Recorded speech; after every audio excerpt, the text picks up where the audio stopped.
In the sky, gazing far into the night, I raise my hand to the fire, but it's no use, 'cause you can't stop it from shining through. It's true, baby, let the light shine through. If you believe it's true, baby, won't you let the light shine through for you.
In the sky, gazing far into the night, I raise my hand to the fire, but it's no use, 'cause you can't stop it from shining through.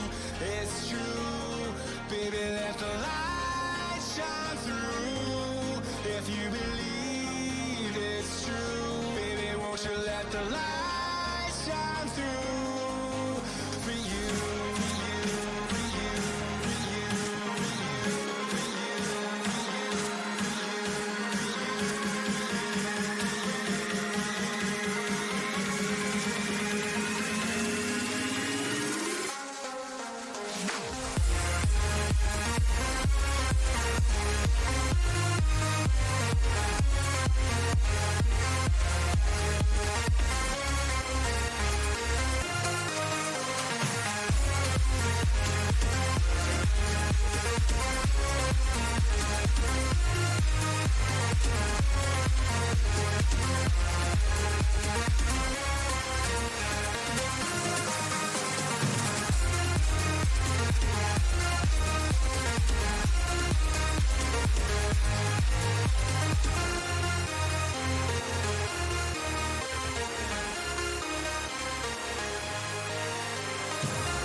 Good evening there and welcome to this special edition UEFA Champions League Q&A with me, Steve-O. And Jason, I can see you in chat and you're going to be gutted. This isn't a -8, -12, -16 free hit stream. This is just purely the fact that I'm bored up my mind.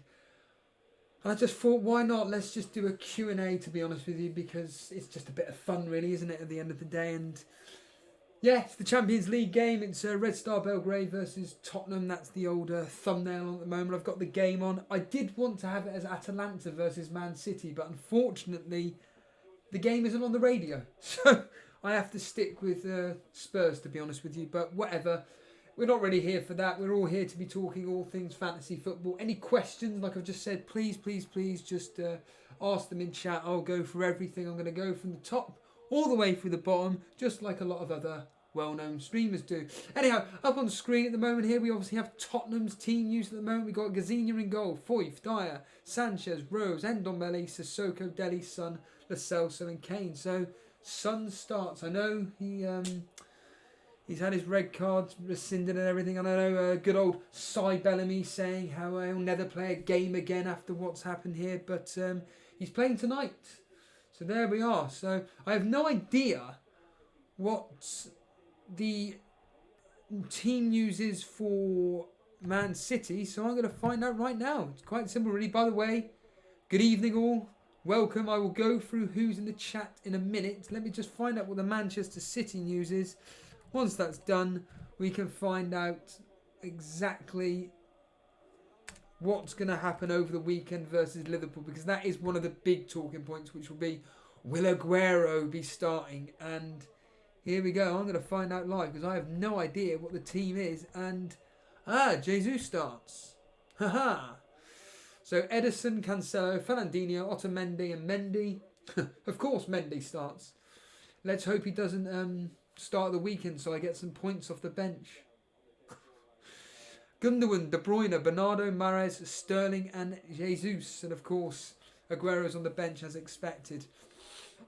Like I said, the game is obviously on in the background and everything, but I'm just going to be taking, basically your questions in the chat, really. So let's just quickly bring up my specific potential dilemmas that I have, and let's close that off. And here's the transfer page at the moment. You may notice something different at the moment. It is Aguero and Mopé out for Vardy and Jimenez. I did speak about this specific transfers.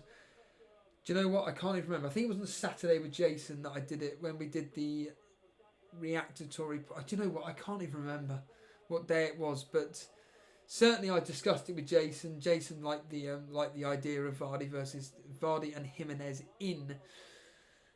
And I am liking it, to be honest with you, but there's something in me that's suggesting that potentially I may just not do a transfer at all.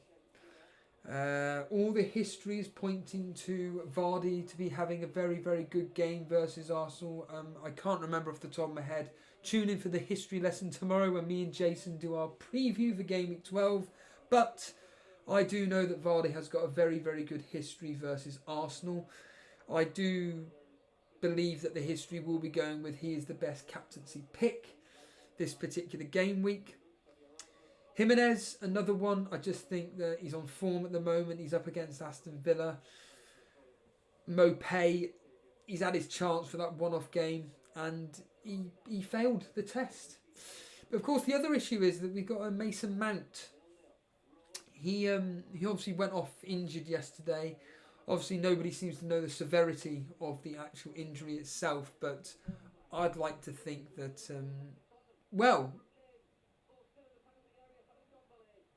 I had some action going on there involving Kane and Ndombele. But I was having a conversation with my friend, and I can see him in chat right now, Mr. Reed. He was telling me that he's already taken out Mason Mount. He took him out for Pulisic. And possibly that may do the same, but the problem is that it would result in doing a -8. We'll go through what various combinations I'm thinking of doing. May involve even not even getting rid of Aguero, not even bringing in Jamie Vardy, getting rid of Mount, getting rid of Mendy, bringing in Pulisic, and bringing in a 4.5 defender like someone from Sheffield United, aka O'Connell, as Mr. Reader may be copying your team. But it's just ideas at the moment. I may not even go with a transfer. transfers, more to the point. I may just stick with the team that I've got and be happy with, do you know what? Have 2 free transfers into the international break. Not have to worry about anything. And of course, O'Connell's gone up by 0.1. Brilliant. I'll just go with Baldock just as a simple example. But yeah, these are just ideas floating about. But let's just get on with chat, shall we? Let's just see who's in chat. Let's do a Jason. And Charlie's here, aka One Rovers Vlogs. Good evening to you. Sultan Saeed, of course, a huge supporter of the Elite FPL show. I wonder if you got a chance to see the 1-year anniversary live.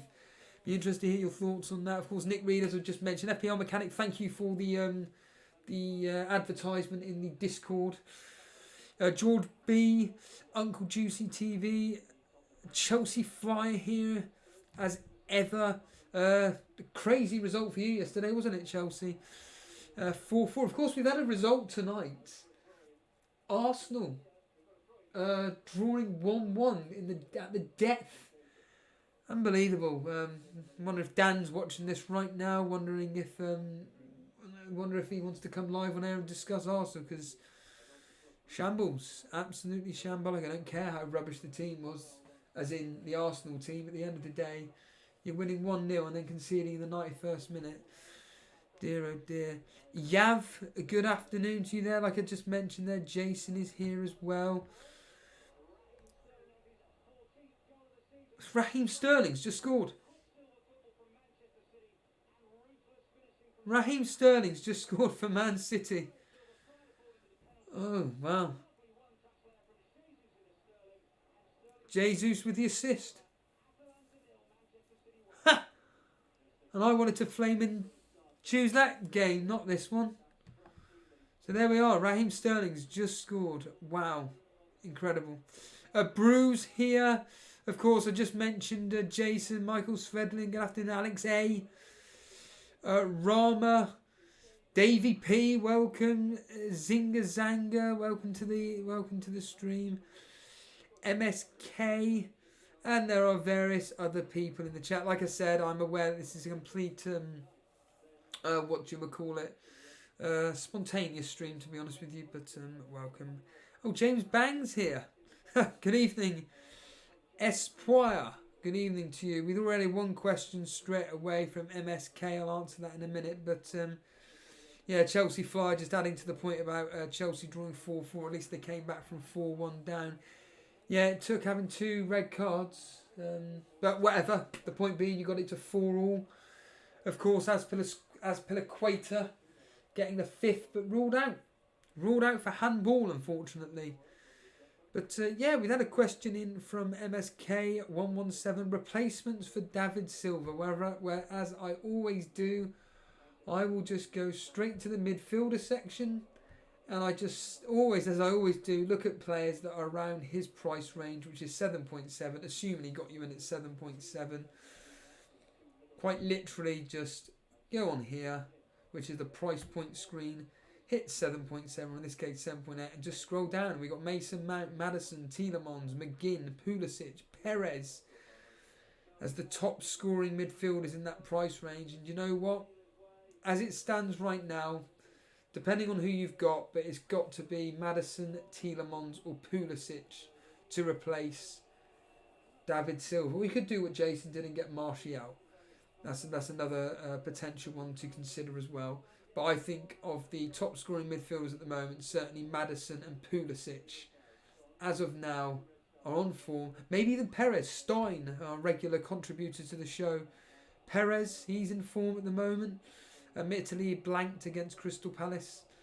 But getting basically 100% of his returns across the last 5. So maybe Perez could be somebody to consider. But right now, I would recommend Maddison or Pulisic as probable replacements for David Silva, as per normal. The Don straight away saying that Grealish is a good cheap option. Absolutely. Let's just quickly look over Grealish's stats as of late. Again, he was on form for a bit, getting 2 goals, 2 assists across 4 game weeks. That was between game week 6 and 9. But then he's blanked in the last 2, albeit he didn't feature against Liverpool, so really blanked in 1. And of course, as I keep mentioning, it appears that he's playing in a position which he enjoys playing. And is it Dean Smith, the Aston Villa manager, saying that he's now found the perfect position for Grealish on the left of a midfield, on the left of the 3-man attack. So maybe Grealish could be somebody to look at. Tawari saying, is Henderson a good replacement for Ryan? No. Mainly because he's got Man United in a few weeks. I can't specifically remember then. Let's just quickly see when Sheffield United are playing Man U. And the simple answer is it's in game week 13. So essentially you're bringing him in for 1 game. Unless, of course, you've got a playing goalkeeper as your substitute. If you're rotating goalkeepers, then by all means bring in Henderson. But I would wait for this Man United game too. I mean, Brighton are away at United next. It's not going to be a battering, and I can see Ryan potentially getting a few clean sheets, a few save points. Sorry, so possibly he is actually a very good option indeed. What do we think about Connolly this week? It's more a point of will he even start now? Trossard's back. That's the question. Morning, Harbour Boy. Blimey, it must be what? Must be 8 o'clock in the morning over there, I'm guessing? Roughly? Something like that? Yeah, Moet's saying that Ryan's fixtures aren't that great for the next few weeks. Yeah, but it's just goalkeepers at the end of the day. If we were to look over goalkeepers now, who's got the best fixtures? I mean, let's just scroll over. Let's look at Jason's man, Ramsdale, for example.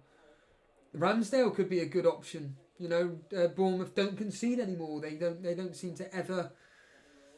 They're always going to keep a clean sheet every single game week now. They're up against Newcastle next. That's got, as someone in chat said the other day, that's got 0-0 written all over it, and I completely agree. I'm going 0-0, 1-0 either way. It's going to be an absolute It's going to be rubbish, that game. It's going to be absolutely awful. And then we move on to, I don't know, Henderson, but we already just mentioned Henderson. Patrizio, perhaps? Excuse me. Patrizio's got some decent fixtures. Aston Villa, Bournemouth, Sheffield United, West Ham. And then Brighton. Maybe Patrizio could be somebody to bring in. Or if you're willing to go premium, maybe Edison. Only 3 points behind being the top scoring goalkeeper this season. However, the fact that he's got Liverpool and Chelsea up next. Yeah. So I would kind of avoid like the plague, really. Richard Hill's asking, do I think Target is a good punt at 4.4 million? Yes, I do. I think he's a very good option. In fact, I actually may... Who was he? Someone brought him up the other day. Target. And I think he's a really good option. But again, looking at their fixtures, you know, you're relying on his attacking returns. And this season, he's got 1 goal, 1 assist. And funny enough, they were across 2 game weeks, one after the other. Norwich away and then Brighton at home. I mean, his minutes, though, I mean, he's only just started playing since game week 7. And like I said, looking at those fixtures, barring Man U and Chelsea, you know what? Yeah, definitely worth a punt. In fact, you know what? Let's take out Baldock. Let's put in Target. Add him there instead, and you never know. That could be my -8. Who knows? Who knows? But it's a good thinking there by Richard. What's Coolio 2 Foots is here. Good afternoon to you now. James Bang saying, my body is now conditioned to wake up at 4 a.m. just to check if a stream's on. Yeah, that's the downside to technology, I'm afraid. It just conditions us to check all things technology, which is crazy, to be honest with you. Yeah, Alexander Chow saying, wow, keeping Aguero, one of the best strikers in the Premier League. And like I said, I think the end of the day, Man City have to win this match. It's pointless going into the game, going in for a draw, because obviously that means that Liverpool will be 7 points clear of Man City. If Liverpool win, of course, it's 9 points. However, if Man City win, it's cut down to only 3. And I think from a psychological point of view, I think that Pep Guardiola has got to go for this game. And I wonder if I could. Sorry, just as I'm speaking aloud here, I'm wondering if I could. No, I'm a million short. Ooh, I'm a million short of getting in Vardy. Oh well. But yeah, and I think that maybe with the fact that Liverpool like to concede a goal, Man City's defence isn't great.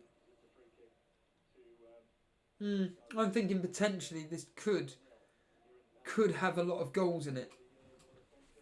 And there's a thought process in my mind, if we look at my team setup, that this is just my bus team. But me, I'm thinking of captaining Mane. In fact, I'll just put it on the captaincy now. Because I think maybe Mane could take advantage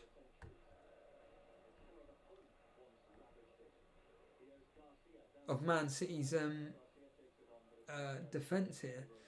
Now, admittedly, I'm probably going to predict 1-1, but the history is going to be suggesting a 2-1 victory to Liverpool, and that is pretty much going to be my setup this game week. With for people listening on audio, Matt Ryan in goal, Rico. It's a 4-4-2, so Rico, Alexander-Arnold, Mendy, Lundstram, Mount, Martial, De Bruyne, Mane, captain, Abraham and Aguero. But like I said, this is prior to me doing possible transfers. Really, you know, on the bench you've got Mopé, Sunchu and Dendonka. The concern is not having Vardy this week. Like I said, in the last 4 games, Leicester have actually scored 3 goals in 3 goals out of the last 4 fixtures. Leicester have scored 3 goals, and Vardy has been involved in a lot of them. So that genuinely does concern me. But the only thing that I would counter that with is that this specific season, I was looking at Vardy versus the big teams or the big matches this year. It's not done anything. So Chelsea away, where they drew 1-1, he got nothing. He got 2 points. Man United away, they lost 1-0, 2 points. Tottenham at home, they won 2-1, 2 points. Liverpool away, they lost 2-1, as we all know, 2 points. Yep, it means absolutely nothing, but it's like Phil said, and I think Phil's in the chat. He made a point about Mane, and it's quite an interesting pattern, to be honest with you, which is this. Mane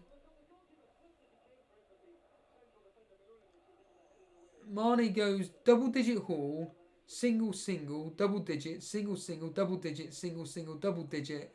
So he's probably going to get a single versus Liverpool versus Man City. Now, if that single point is 9 points, I'd be happy with that. But yeah, I do like to look into patterns. I do like to look into the history of everything, and the fact that, like I said, Vardy hasn't really performed versus in any of the big games this year is a bit concerning. It means nothing. I'm aware of that, and like I said, his history versus Arsenal is actually really, really good.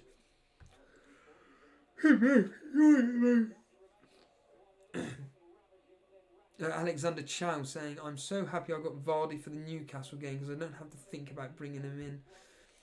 Yeah, like I say, I'm in a bit of a dilemma at the moment. It's just, do I roll my dice and just think, stuff it, I'm just going to get in Vardy just for this specific game, we can captain him, or do I just save the transfer, have 2 free transfers, and then bring him in over the international break when, let's be honest here, Leicester's fixtures, look at that. Brighton, Everton, Watford, Aston Villa, Norwich. And they're all games that Vardy does like to play and has proven so far this specific season. Davey FPL, good afternoon. Got a captain Martial, Steve-O. 1 up, Jason. He'll never see. Yeah. Yeah. No, I mean, in all seriousness, I wouldn't bother captaining Martial. I wouldn't. Like Jason says all the time, and like I keep saying, I always go with a logical transfer and logical captain choices. And I mean, I know you're saying it tongue in cheek and everything, but although when I was speaking to Mr. Reed earlier, I was saying that this season does seem to be not doing anything logical and going against logic. And I did joke with him and I said that, look, it wouldn't surprise me if Aguero went and got, 2 goals versus Liverpool. It really wouldn't. When everybody's captaining Vardy or whoever, Aguero goes and gets a double and comes out the blue. It just seems to be so unpredictable. Resi Dettel saying that it's an impromptu stream. Yes, it is. In fact, you just reminded me, Andy, to be honest with you, but unfortunately I can't actually bring it up, which is really, really frustrating. But for anybody that is wanting the, the Elite FPL, your community team to do well, there is a new poll that Andy's put up in the poll vote section in Discord, which is simply this. You've decided to go with 2 free transfers, and the question is, what do you want to do? And the polls are this. Which midfielder do you wish to transfer in for Gameweek 12? Your options are Maddison, Martial, Trossard and McGinn. At the moment, Maddison is outright winning that.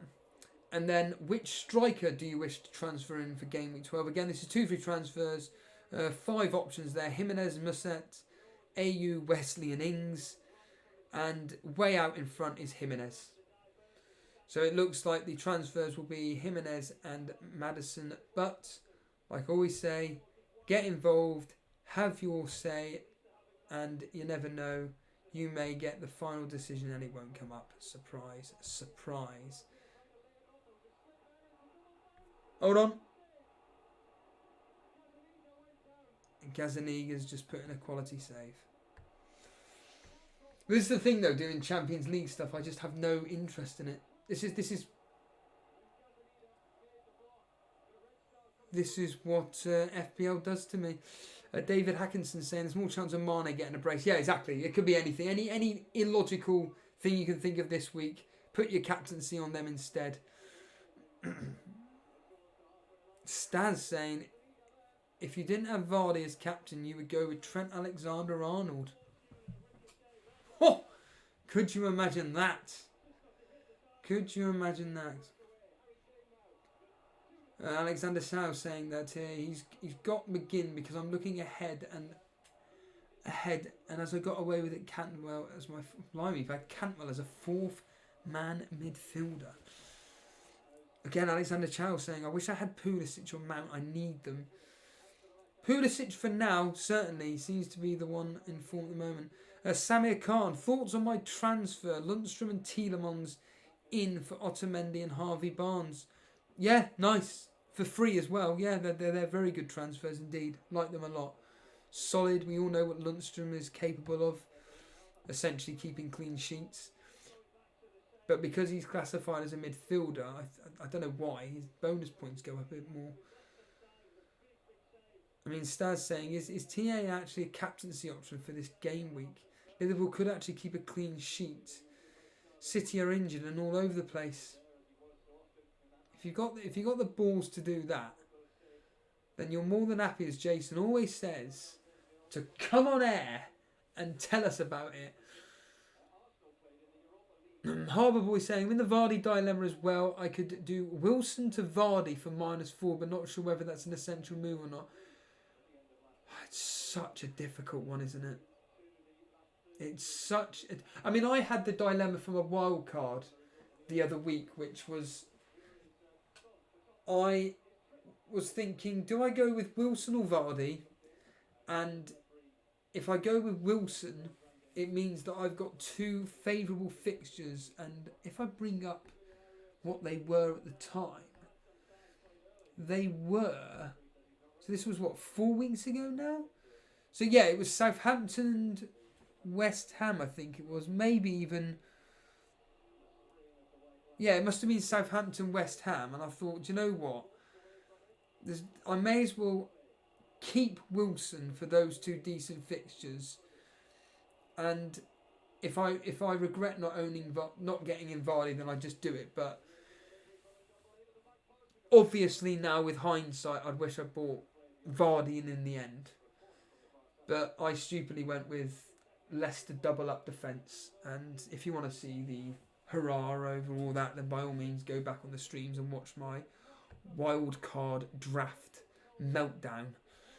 But can't do anything about that now. So, and of course Wilson's away at Newcastle. But all I will say is this: Newcastle at home are no mugs. But they don't score even, they don't concede. So they've only scored in the Premier League this year 3 goals, and they've only conceded 3 goals. Away from home, however, Newcastle are a bunch of clowns. They have, I think they've only scored something like 4 goals and conceded 16. So if Bournemouth were at home to Newcastle, maybe keep Wilson. But because it's away, you know what? I'd probably do a -4 and get in Vardy, to be honest with you. Just bring him in. Bring him in, have it done with, and don't be scared.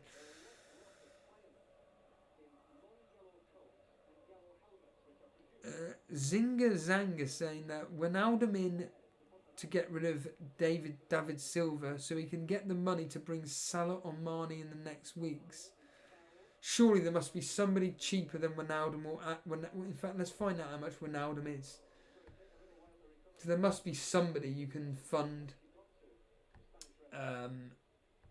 to bring in Salah or Mane. I would assume Mane would probably be the better option, of course, but he's 5.4. I'm sure there's plenty of midfielders that are decent value at 5.4 or even below to bring in.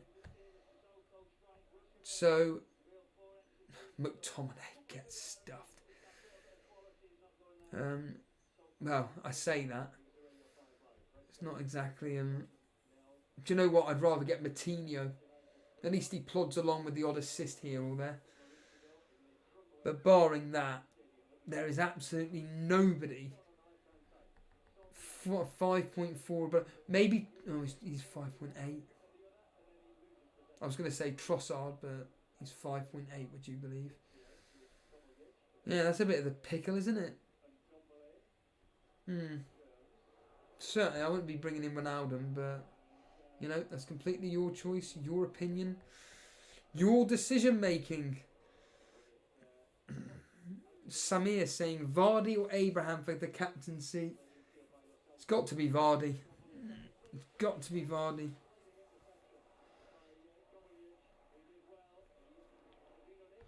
Ah, is it? Yeah, you're right, it is. Cheers, Paulie. There we are, done.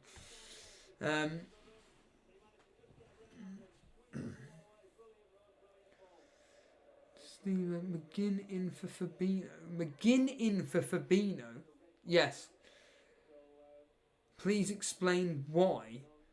Because McGinn is scoring goals and getting assists for Aston Villa?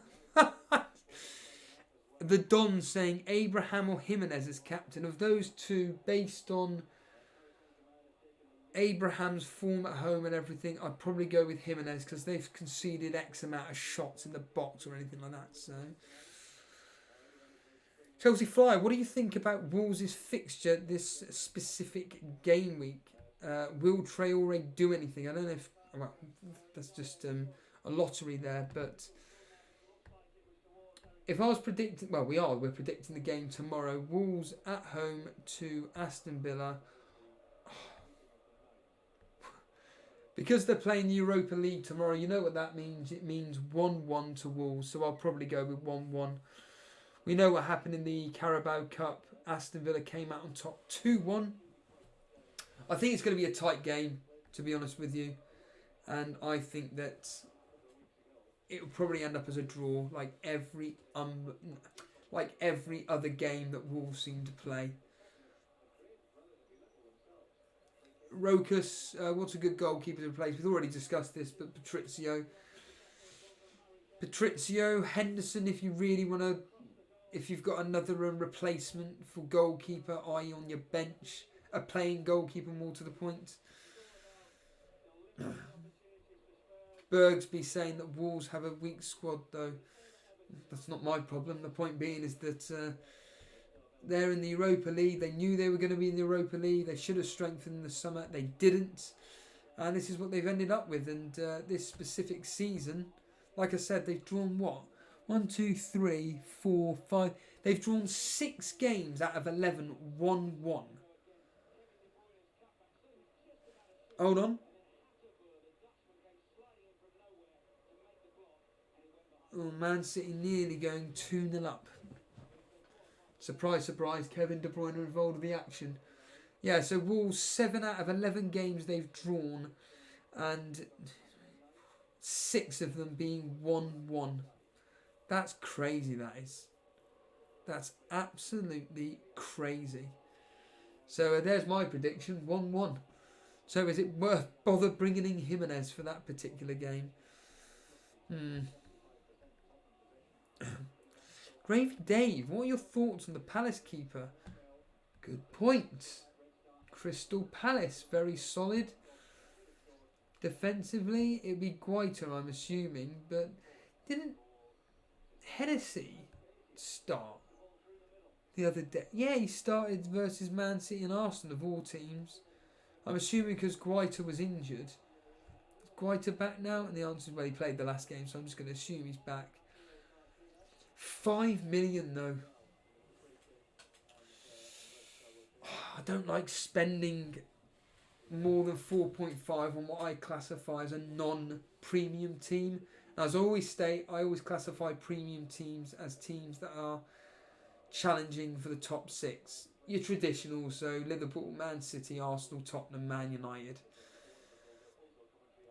And Crystal Palace, they're just your middle of the road team, aren't they? And 5 million for a Crystal Palace goalkeeper.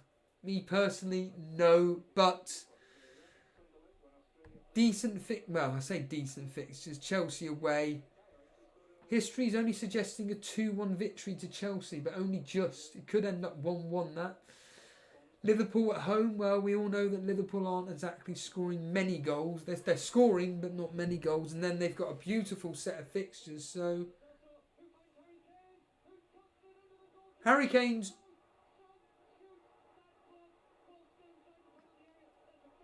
Oh, dear. So, there is a goal. We have a goal for Tottenham after a complete cluster. Goal line scrambles, balls flying in, pinging everywhere.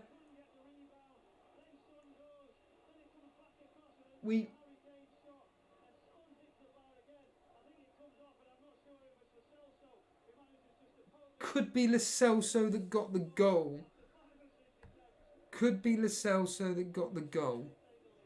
Don't know. Yeah, Paulie's coming in straight away saying that it looks like it's Lo Celso. Yeah, Lo Celso, there we are. Bang on the money there. Right.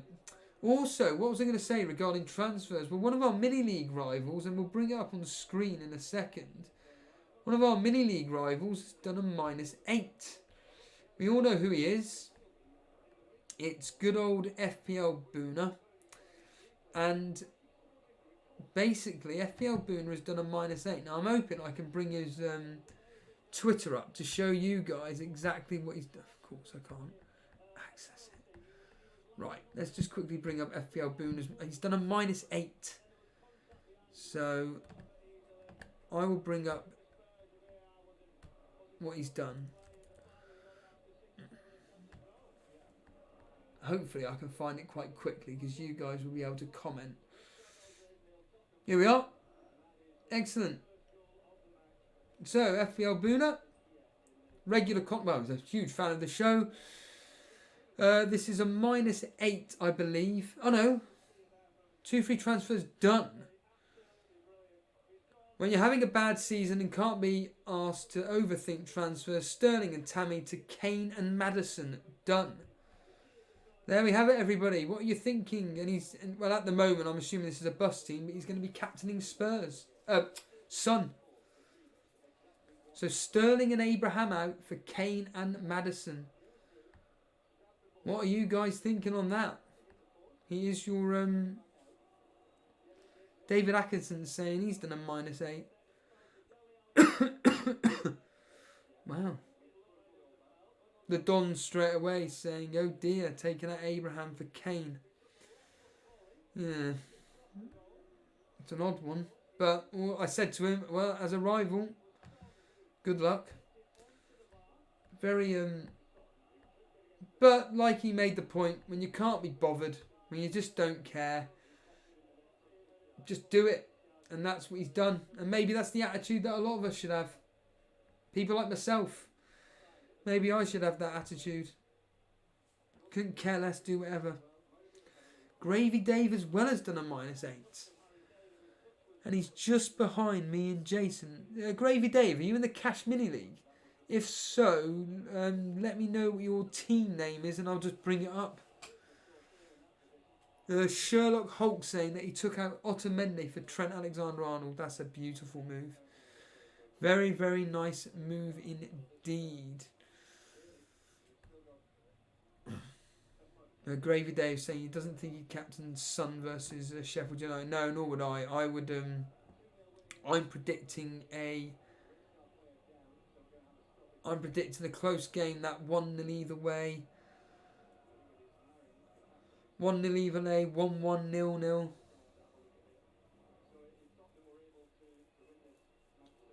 Faggy saying that I think people care more about than they let out. Wouldn't be following people like yourself who post regular content. I completely disagree with that. FPL Boone has been a follower of this show for, well, literally a whole, well, just less than a year. He's a good friend of ours, and the reality is that he's got more important things on his life than he has fantasy football. But, you know, it's only a game at the end of the day. The only reason why I take this game so seriously, and I'm fully aware that a lot of you guys take offence to what I say. You don't like what I talk about. You don't like how I come across. But I take this game seriously. Why? Because there's money at stake.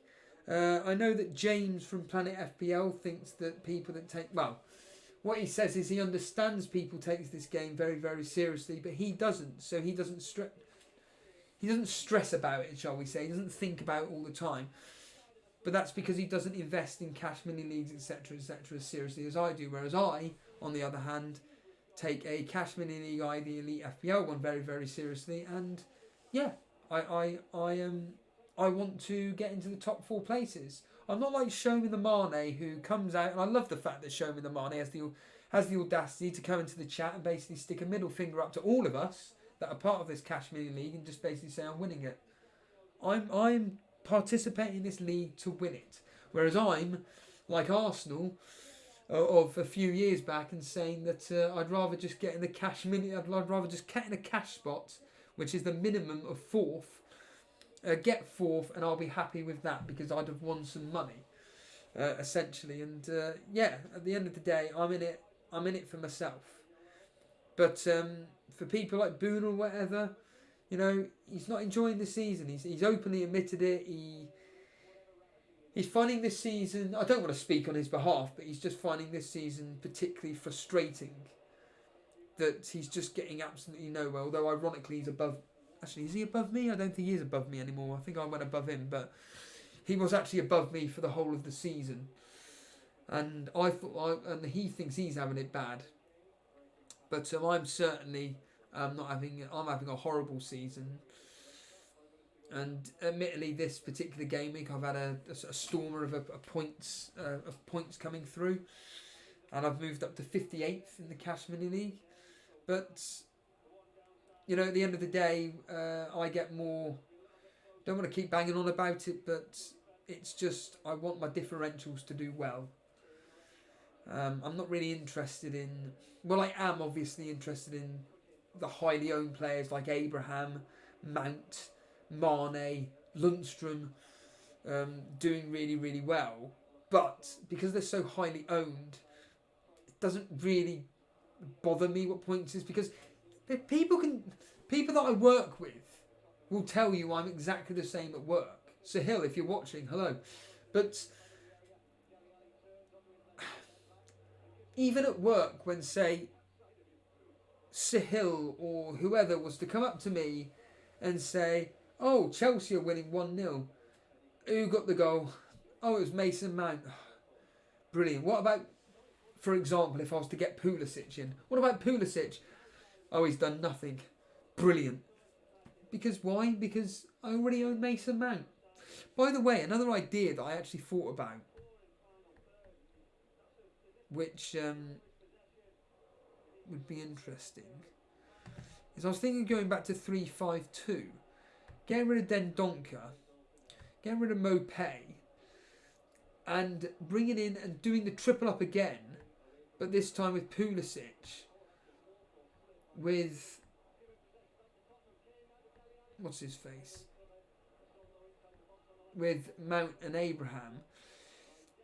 I'd get rid of Mendy, and then I'd bring in Connolly for 4.5. I'm assuming he's still 4.5. I'd like to flame and hope so.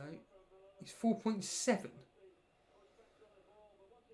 Well, that scuffed my plans, hasn't it?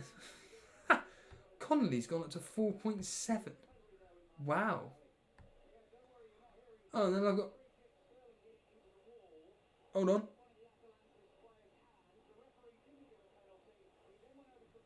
Oh.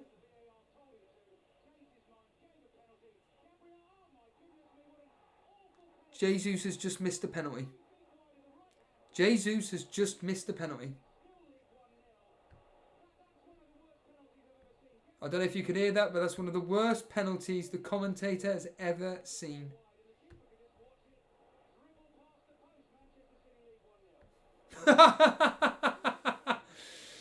There we have it. And again, Jesus, that's why you are not... Well, you shouldn't be picked by Pep Guardiola. You missed a sitter on Saturday, and now you've just missed a penalty that a certain Aguero would put away. Anyway. But yeah, like I said, going on what I'm talking about with Booner and various... It's not just Booner in the same position. It's me and various others. Just this season's been just mad. I don't want to keep banging on about old ground and last year and everything, but it's not like last year, where last year you could pretty much go, this guy I'm going to captain and it will come through. You could argue that, well, that makes it a good...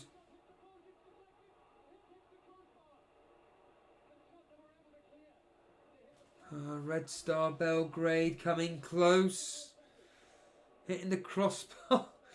But, yeah, you could argue that having various different...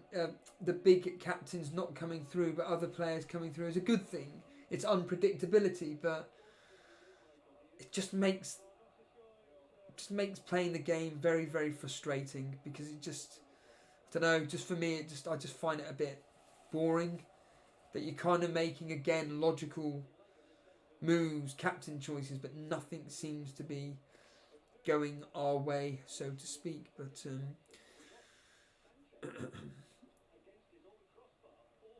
so David Hackinson's -8, Sterling to Martial, David Silva to Maddison, and Connolly to Vardy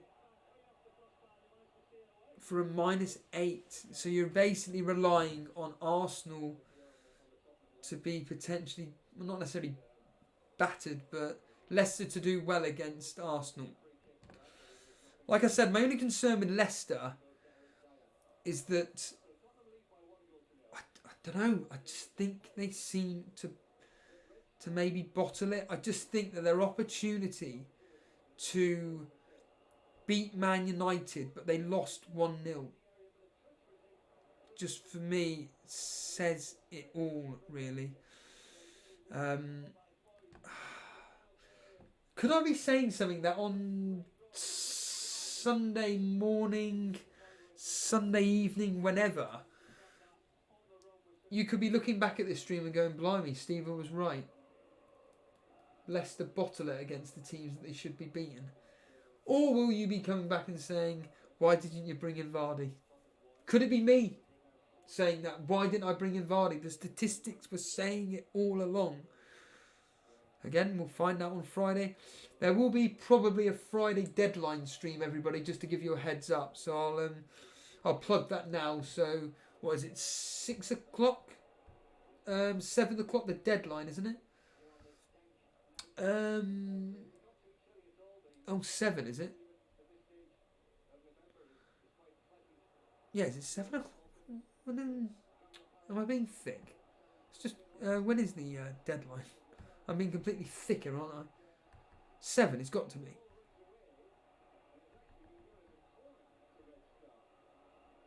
Seven o'clock is the deadline. Right, cool. So 7 o'clock there will be definitely a deadline. I'll also give this plug that I am going to be covering, well, I should be covering the Liverpool versus Man City game. Don't quote me on that. Obviously, look out for updates on Twitter and, well, specifically Discord. But Liverpool Man City, I'm certainly going to be covering the game as well.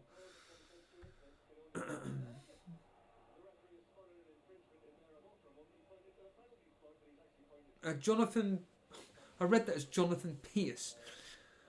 Jonathan Petron saying that I don't think Vardy is going to be the highest scoring player this particular game, but it seems like the safest captaincy option. Yes, and like I said, safety captaincy options doesn't seem to be the way to go. Harbour Boy, thank you for the kind words there.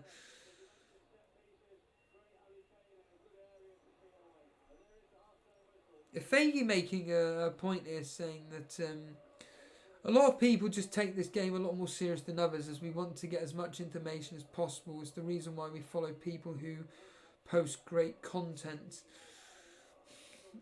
Yeah, but are you one of these people that, as Jason keeps saying all the time, and well, I've always said this, I've said this for years, which is what I find fascinating about, blimey, we've already covered the first half has already happened. Blimey. Has anything actually happened other than me speaking? Christ. So basically it's 1-0 to Tottenham. Lo Celso with the goal. And I believe it's Man City 1-0 versus Atalanta. With Sterling with the goal. It could have been 2-0, but Jesus decides to miss a penalty. But yeah, going on Faggy's point. I've been saying this about fantasy football for years, which is everybody follows everybody following everybody to get, as you've just mentioned, as much information as possible. But how much information do we all need? You know, I don't want to keep banging on about this very simple analogy here, but playing the fantasy football game or any form of fantasy game is very, very difficult. But let's just take this as the example at hand here.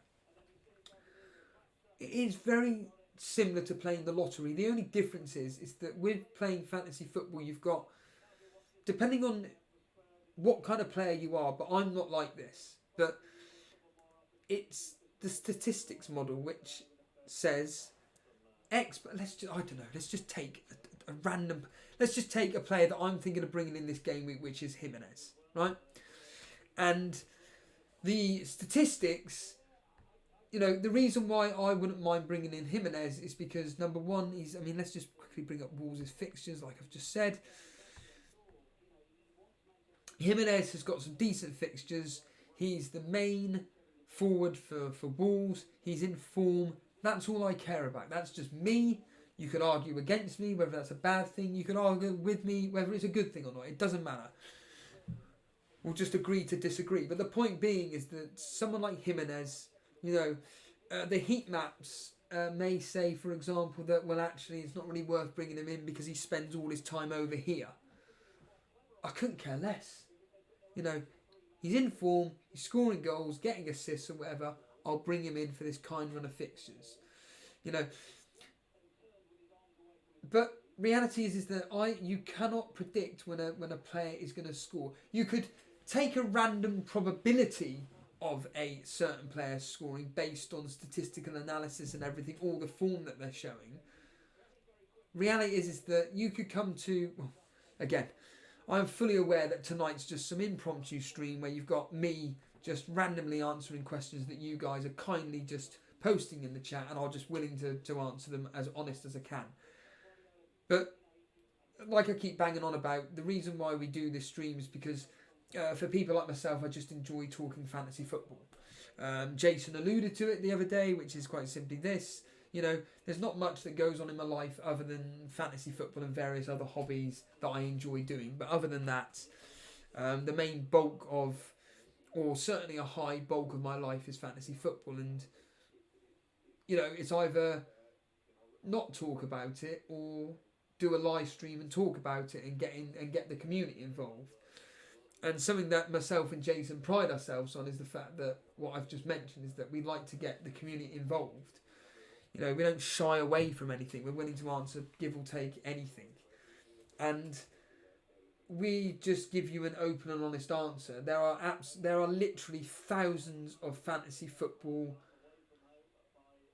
content creators out there. And every single one of us have different ideas. But actually, the reality is this. You could go to somebody that gives you all the statistics in the world. Okay? He'll say, X, Y, and Z player, you should bring in because of these stats here. You come to me, who's just literally just chatting in front of the webcam with his own team, giving you his own opinion on just generally what I think of these players. But ironically, I'll come up with exactly the same players as the person that's role it is, which is to quite literally give you tips. And again, reality is that fantasy football content creators, I would argue that 99% of content creators out there are tips based only. Me and Jason aren't that. We pride ourselves on the fact that we want to take your calls and talk about your teams and just chat and try and get this narrative going regarding our Cash Mini League. And to be honest with you, I think it's really kicked off this weekend, to be honest with you. I've noticed Jason hasn't enjoyed the comments that I was making live on air regarding what I said about his move for Martial and everything. I've seen that he's come back on Twitter and said what he said, but I agree with what FPL with Fatland. Why don't we just bring it up? Let's just bring it up, and I'll just, because it's just an interesting, what do you call it? Talking point. And this is probably going to fail now. So let's just.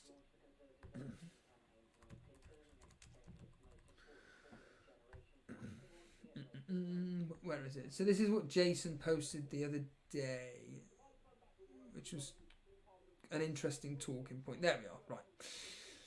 So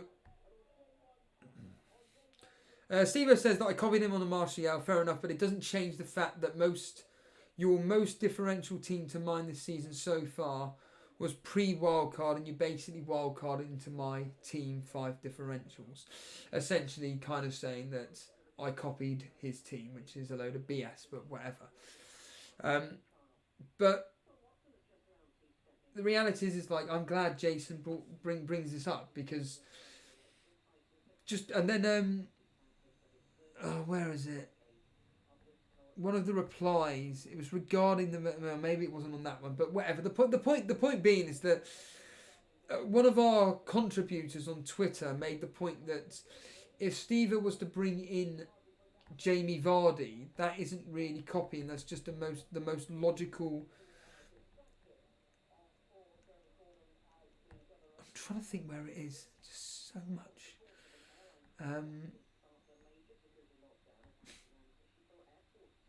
So much to look through. Where is it? Right. Let's just see if it's on here. Because it was a genuine...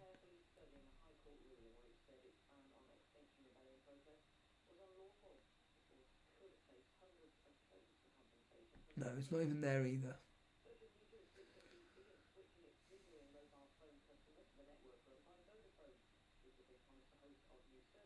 I love that from Tim FPL. Steve, you can't win a game where you give your opponent your moves in advance, especially if they're ahead.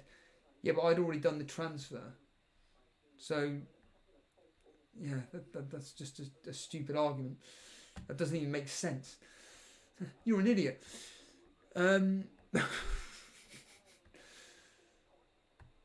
I'll do a David Brent. He won't have heard that.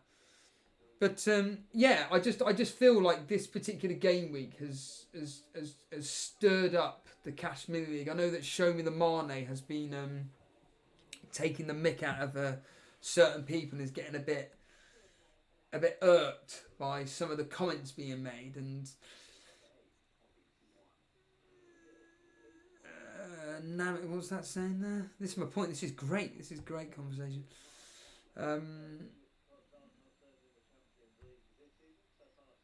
Hamed saying that don't let Jason get to your head. He's not getting to my head. I couldn't care less what Jason does. But the Don making the point here that the competition between Steve and Jason heating up. It's not just between, well, it is between me and Jason, obviously, because like I said, it's the co-host and everything. But it's the fact, like I keep banging on about, that I take this Cashman League seriously, and this is exactly what I was like last year, before we were even on YouTube. Many years ago, or years while I've been playing this game, I've been exactly the same here. William, Benison, Steve, my man, Steve O, come on.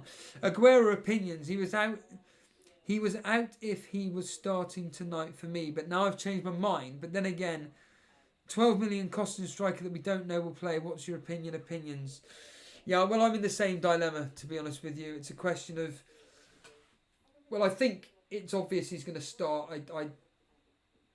I would argue that Aguero is Pep's number one striker. I think that's a given. It's more of a question of, do you think Aguero's going to score? And that's where the tough decision comes in. Now, I obviously have no idea what your strikers are or anything, but I'm just going to assume that you've got the popular ones in Abraham and Vardy, or Abraham and Wilson, or any other combinations with Aguero in. But if you've already got Vardy, then the simple answer is just stick with Aguero. I'll be honest with you, it is tough. This specific dilemma, it's tough, because I'm in exactly the same as you, William. I'm in exactly the same scenario as you. Evening FPL lad, one of our other rivals, that was getting angry the other day, which was great. Yeah, I'll just continue what I was saying, but yeah, I do think that the rivalry is certainly heating up between me and Jason. I'm not going to lie, but I am going to agree with God, I've completely forgotten who it was now. It was Hamza. And it may be a case of that I may not even reveal my transfers, and then deadline passes, and then everybody finds out what my transfers are, just to annoy everybody. Because at the end of the day, you are my rivals, like FPL Lad in the chat at the moment. At the end of the day, FPL Lad is a rival, and do I really want him to know, for example, what transfers I made, and then he goes and potentially copies them, despite the fact that you're behind me. But I love it. I like I said, I've been like this for years. You know, I get really irate with various people that are doing well in various Cash Mini leagues. Or the only Cash Mini league that I used to do, well, Still do, but I don't take seriously anymore. But the Torbay Elite one, that was my main bread and butter. You can watch all this stuff back if you really, really want to. You can watch it all back. You can all, I've seen some people say that Steve-O isn't like this in real life. I can assure you I am. The only difference is that I swear, and that gives me a little plug that if you want to see any of the X-rated content that I release, just become a $4.99 member. But anyway, that's the real me. The one that you see now is me, but without swearing. If you want to see the real me, the $4.99 members, they get to see that. And you probably won't like it, but whatever. And I don't want to keep banging on about it, but at the end of the day, Jason is in the same cash mini league as me. If me and him weren't in the same mini league, I couldn't care less what he does. I couldn't care less, but it's the fact that he's in the same cash mini league. If I was co-hosting with FPL Lad while he's here, as an example, if it was FPL Booner, if it was the Daily Llama, if it was Davey P, Shaban, One Rovers Vlogs, whoever, if I was co-hosting with them and they were doing similar moves to what Jason's doing, I'm still going to get annoyed. You know, the fact that Jason this specific season has taken 44 points worth of hits, it's crazy. And yeah, I'm still behind him, because why? Because Jason plays the game in which he likes to take these calculated, but he takes these calculated risks. The minus 16 after the wild card and everything is an example. He can give us stuff what you lot are saying. He just does it. He just does what he wants to do because it's his. Well, of course it's his team, and he wants to do well in the Cash Mini League. It's the same as me. The only difference between me and him is that deep down I just think, yeah, but I just want to play it safe. I don't want to give up 4 points to my rivals or whatever, despite the possibility that the particular player that I'm bringing in could exceed 4 points and get me, say, I don't know, a double if not triple 4 points back. I don't like taking those risks. I've always been like it. The only time I take minus points is when I kind of need to, in a way. And it's just frustrating that when my, for instance, this particular game week, when I brought in Mopay and Martial, perfectly logical transfer moves. Brighton won 2-0. Did Mopay get in the action? No. Why would he? Because I brought him in. Is that my fault? No. Is it his fault? No. It's just the simple fact that he didn't score. But they came through and they won. And you'd like to have thought that Mopay would have had something involved, but he didn't. Martial, of course, he was... what was he doing? He was away at Bournemouth. Again, FPL Lad made the point that Man United are rubbish, which the answer is yes, they are. But, as I brought up the statistics the other day, Man United have played, what was it, 20... Yeah, because Arsenal have played 19. Including pre-season this year, Man United have played 23 games. They've lost 4. They've lost 4 games. They just draw games. That's all they seem to do. But the point being is that Martial or Rashford are the only 2 people that are going to score the goals. So if Man United do score, it's going to be one of them. And the fact that I wanted to bring in Martial for Hudson-Odoi, I'm pretty happy with that.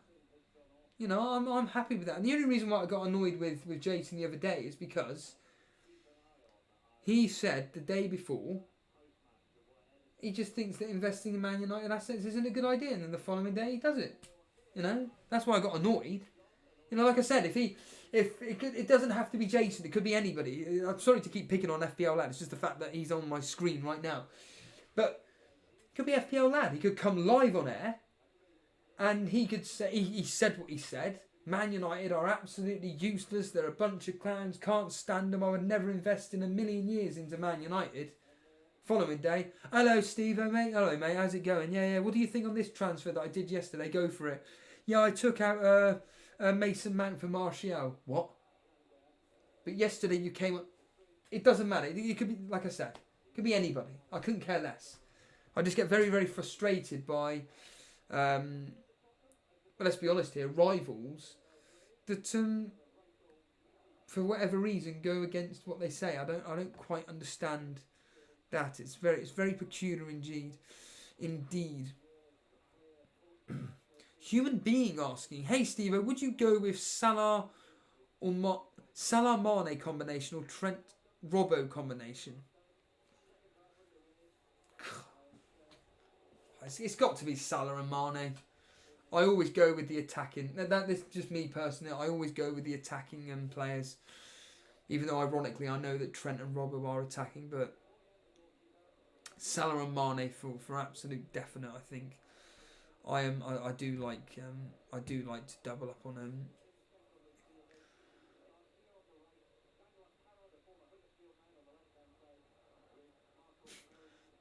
FPL lad, your memory is incredible. Hats off to you, mate. If we rattled off 20 regular names, you'd be able to tell us who they support and what they said on the last stream. I don't quite know what your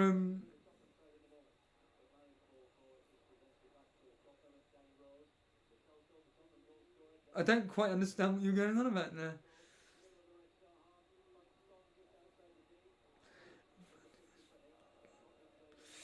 Staz asking, if you tried to guess the game week 12 average... Sorry, I've just been taken aback by a comment. A very pointless one. If you tried to guess the game week 12 average score, what would it be? Well, let's just go on my team, shall we? Let's just be realistic here. So I always like to do... Well, I used to do this, actually.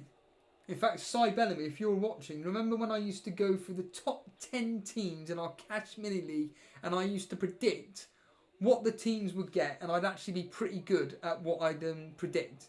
But Matt Ryan, well, let's do this, shall we? Let's just calculate as we go along. So Matt Ryan, I'm going to say he's going to get 3 points. I'm going to give him a save point for my sins.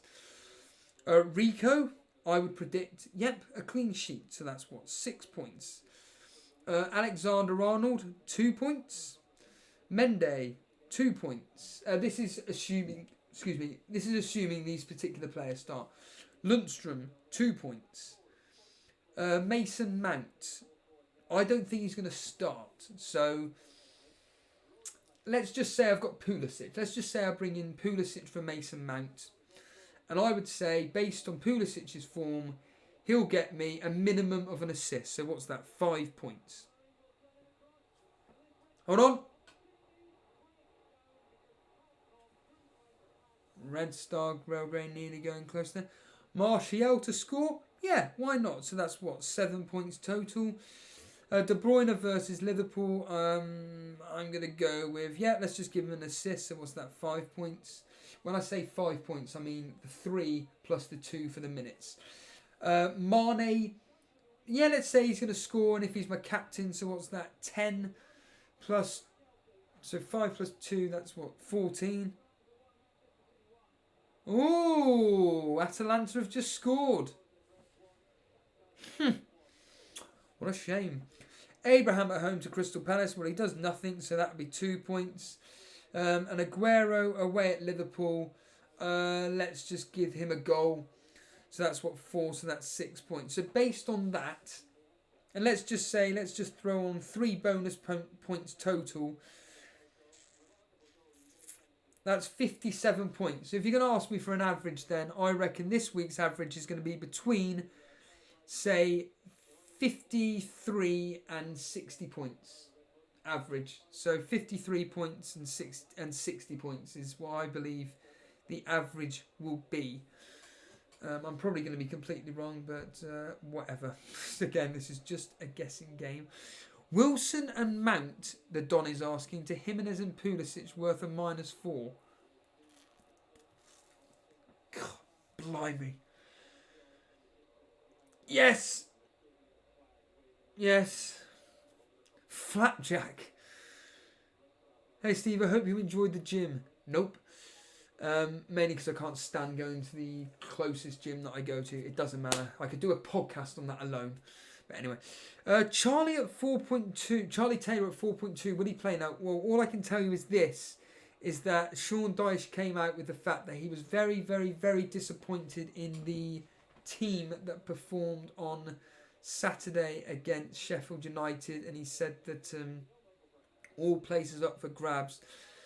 And didn't Charlie Taylor, did he start, or he came on or something. I've forgotten. All I know is that he came out with some comments about Charlie Taylor, and it sounded quite positive. And at 4.2, he played 4. That's right. He came on at half time. 4.2. It's just a wait and see, I would say. But if he starts on Saturday, then you've got the green light, and Charlie Taylor will then be in the first team for the foreseeable future.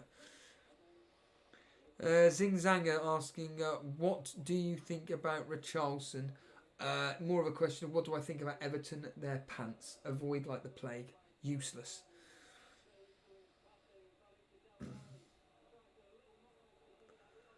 We're getting news about...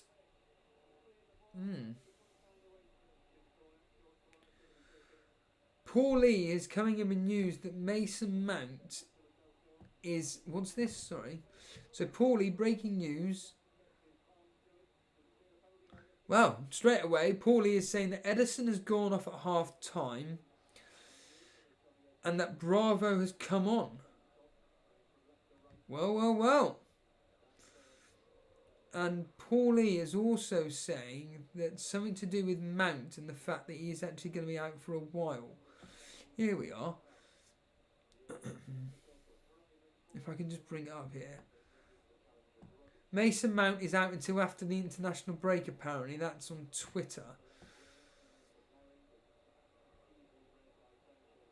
Caffel Dugan is asking, Steve, would you get an AU or Wesley in for the next few weeks? Wesley at a push. Right then. Paulie, I'm going to bring up on Twitter now Mason Mount news, and let's just see if it comes up with anything. In fact, shall we just type in Ben Dinnery and see if he's come out with anything? Because Ben Dinnery is normally a good source of information regarding all things injury-wise, but I bet there won't be anything on here now.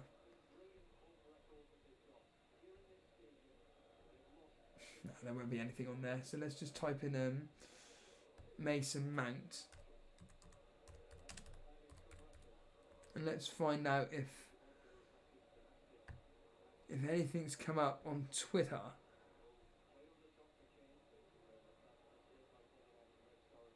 There's nothing. There's absolutely nothing. But is Hudson-Odoi worth a punt then?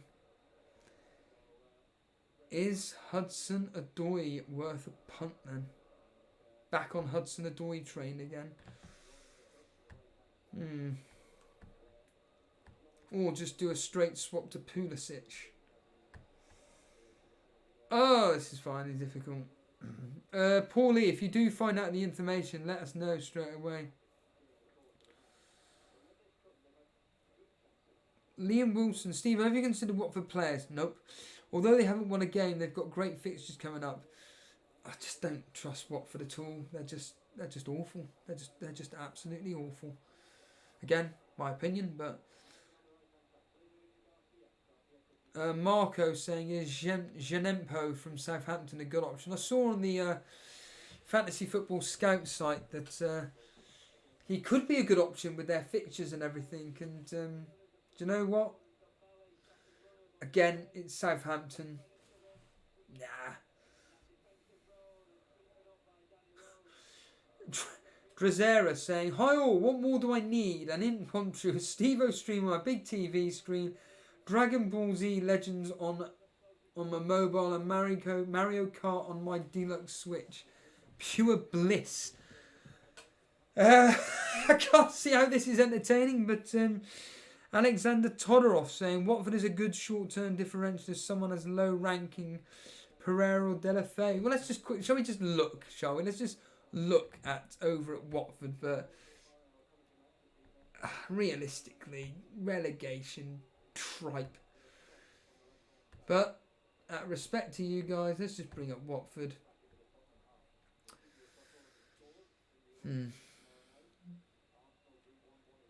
So their last 4 fixtures. when they've supposedly picked up form. 0-0, 1-1, 0-0, 2-1 loss to Chelsea. They've then got Norwich away, Burnley, Southampton.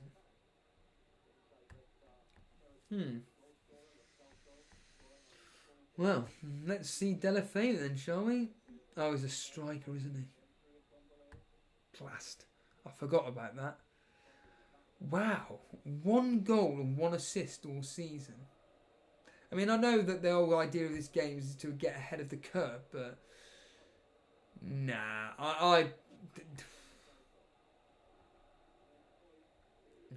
I'd avoid like the plague. I wouldn't go near Watford whatsoever, but again, this is your team, down to your choice. As I always used to say all the time at my place of work, and I still do it now, I always speak to someone about if... Well, there's only one person, Sahil, that plays fantasy football at work, but he'll just come to me and go, I've done a transfer, what do you think? And be like, yeah, very good. It's your team at the end of the day, do whatever you want. In fact, do you know what? I'll bring up Sahil's team because this is going to annoy everybody. Hold on. Son's just scored. Son has just scored. FPL Boone as potential captain. The Don straight away. There's picking differentials and then there's rubbish players like Watford exactly. So Son's just scored and FPL Boone has got him as captain at the moment for Gameweek 12. Well. Harbour boy, I can reassure you that this is entertaining to have on in the background while I work. Sometimes I really do wish that when I was working, someone was live streaming Davey FPL.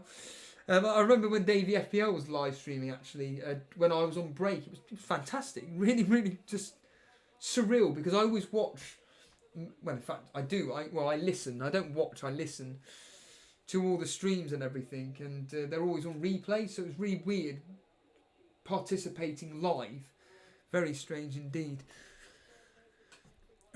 Alexander Chow saying, I love the streams and listening on, and I'm listening on it onto the way to uni. Well, I'm glad that myself and Jason can be of service. Lewis Kirby saying, have you made any transfers, Steve? No, not specifically, no, I haven't.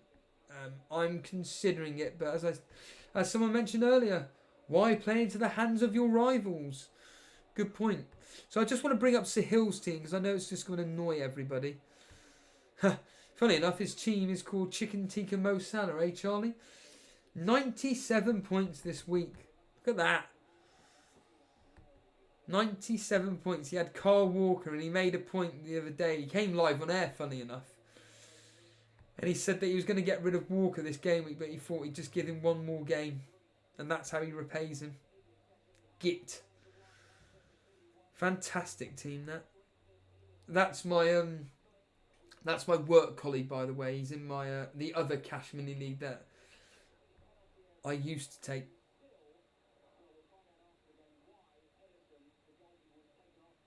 Oh, there doesn't seem to be any news on why. Doesn't seem to be reason as to why Edison was taken off. Lewis Kirkby, I'll answer that in a second. Yeah, Matt Hanley, yeah, if no one does actually know, but they should do, that Spurs have appealed, or they did appeal Son's red card and it was rescinded. Alex A saying, is Kane worth a captaincy choice? No. They're up against Sheffield United. That's going to be such a tough game. It's got low scoring written all over it. Yes, you could argue that Flaming Harry Kane could score in that, but Paul E with all the news here tonight. Any news on Mason Mount that you were supposed to be bringing us? Minor injury for Edison, taken off as a precaution. Could be good news for us Mane captainers.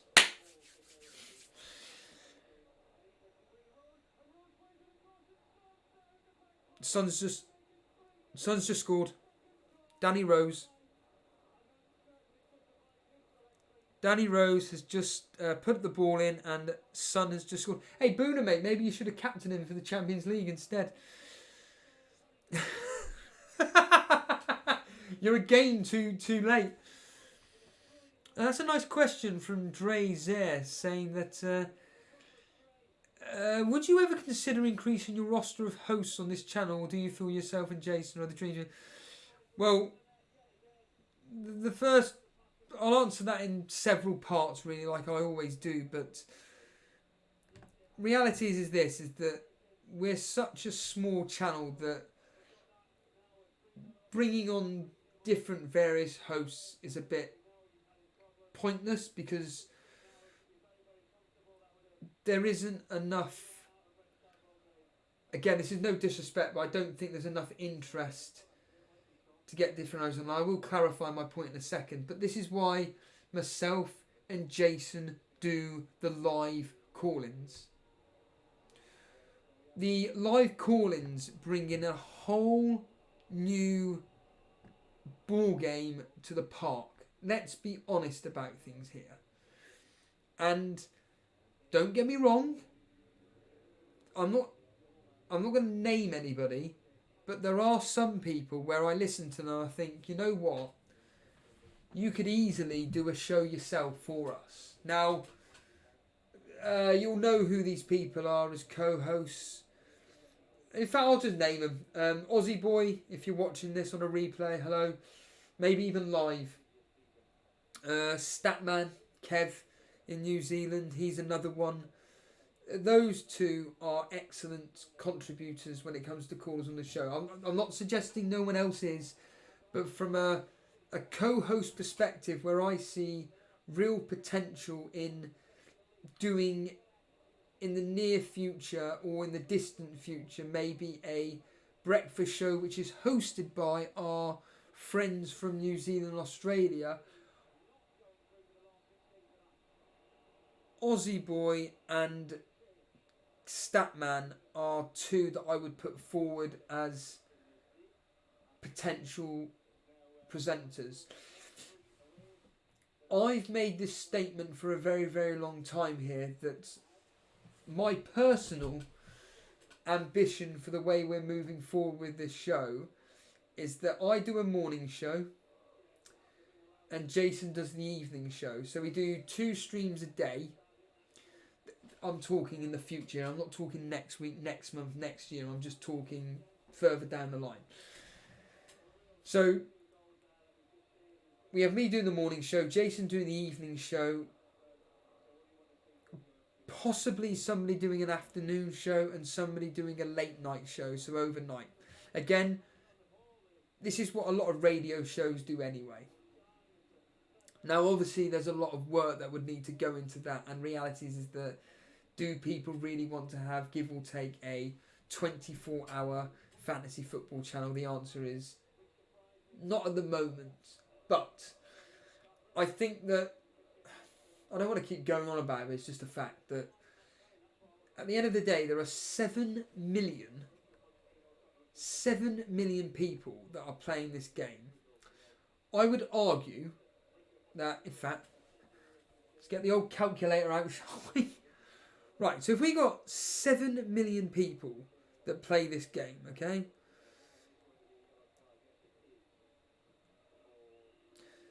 I would argue that, say, let's just say 1 million, that's 2 teams, okay? So minus 1 million of basically second teams, okay?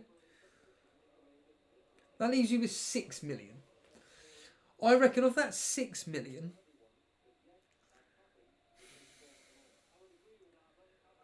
I would go as far as 4 million are just about as casual as it gets. So, again, no disrespect to Sahil, but people like Sahil that just don't care. In fact, I'm going to annoy everybody now.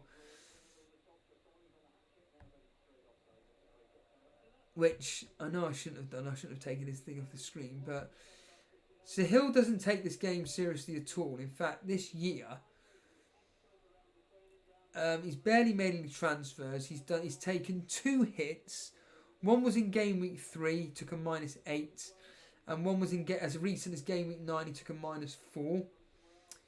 He's played no chips at all whatsoever. And he's only made 2, 4, 5, 6, 7. He's made 11 transfers for the whole of this season, but admittedly 4 of them were in game week 3. He openly admits as well that he sometimes forgets what he's even done with his team. He sometimes forgets who his captain is. Okay, so when I say casual players, I mean people like him, or even people that just completely forget about their team. They play the game and then they may occasionally check, but they've just given up all hope. So I reckon that's probably up to about minus in 4 million, as high as that. So minus 4 million. That leaves us then with what? 2 million left players. This is when the maths gets easy. I honestly believe that of the 2 million people, based on this simple calculation, of the 2 million left, I honestly think that around, and I've always said this, between as low as 250,000 up to about 600,000 are like us. People like yourselves that consume YouTube/Twitch fantasy football content. Okay? So at a push, 750,000 people so we're talking 10% of the game take the game to the extremes where, like I said, they're either creators or they're viewers, whatever. I think that I've always said this, I think that when the casuals start finding out about tips, sites and YouTube channels and can see that these people can help them move up the ranks and do really, really well, that's when obviously the percentages and the numbers go higher. And of course that means that more people come to YouTube and Twitch. Well, let's just stick to YouTube for now. That want to consume this stuff. Which means that there's going to be more call for content. Well, I'm not going to lie. I think what Jason's created here with the phone in is something so unique that I think that once... I mean, reality is Dre's era. It's down to people like yourself sharing our content and telling friends about us. Obviously, people that are interested in fantasy football, which again I'm fully aware that it's quite a niche market. Reality is that 7 million people is tiny. That's nothing. But for people like yourself or whatever, if sharing our content and stuff and helping us grow the channel, means that if we get more viewers and stuff, then maybe me and Jason can't handle the growth, and we realise, Christ almighty, we need to be providing a morning show every single day. Because let's be brutally honest here, myself and Jason, give or take,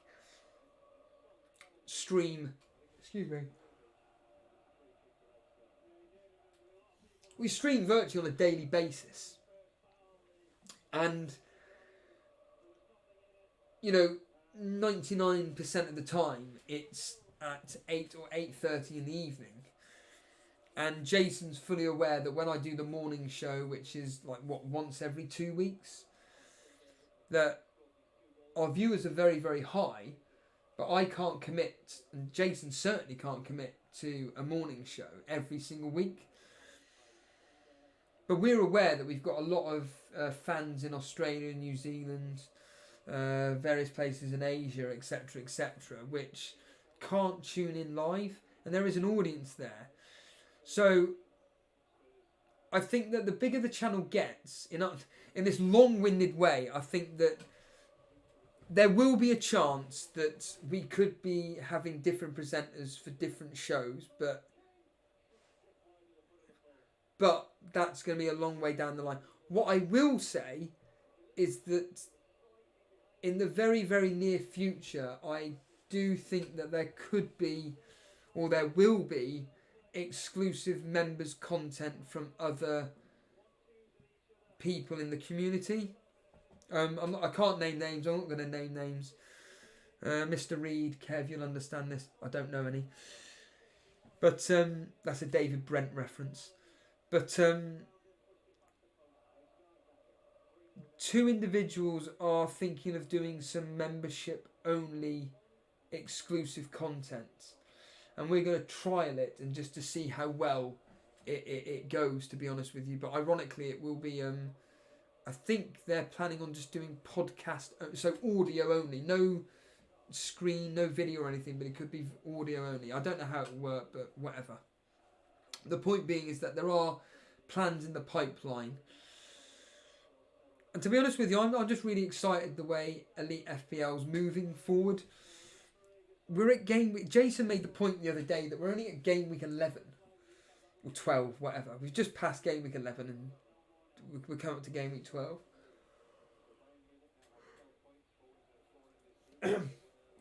And as I mentioned to you about, an hour ago now, which is crazy, this narrative of this Cash Mini League is...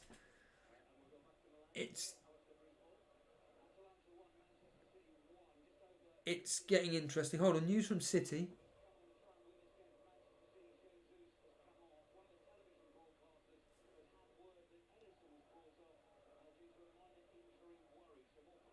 Right, so Edison, news on Edison, a minor injury worry is the quote there.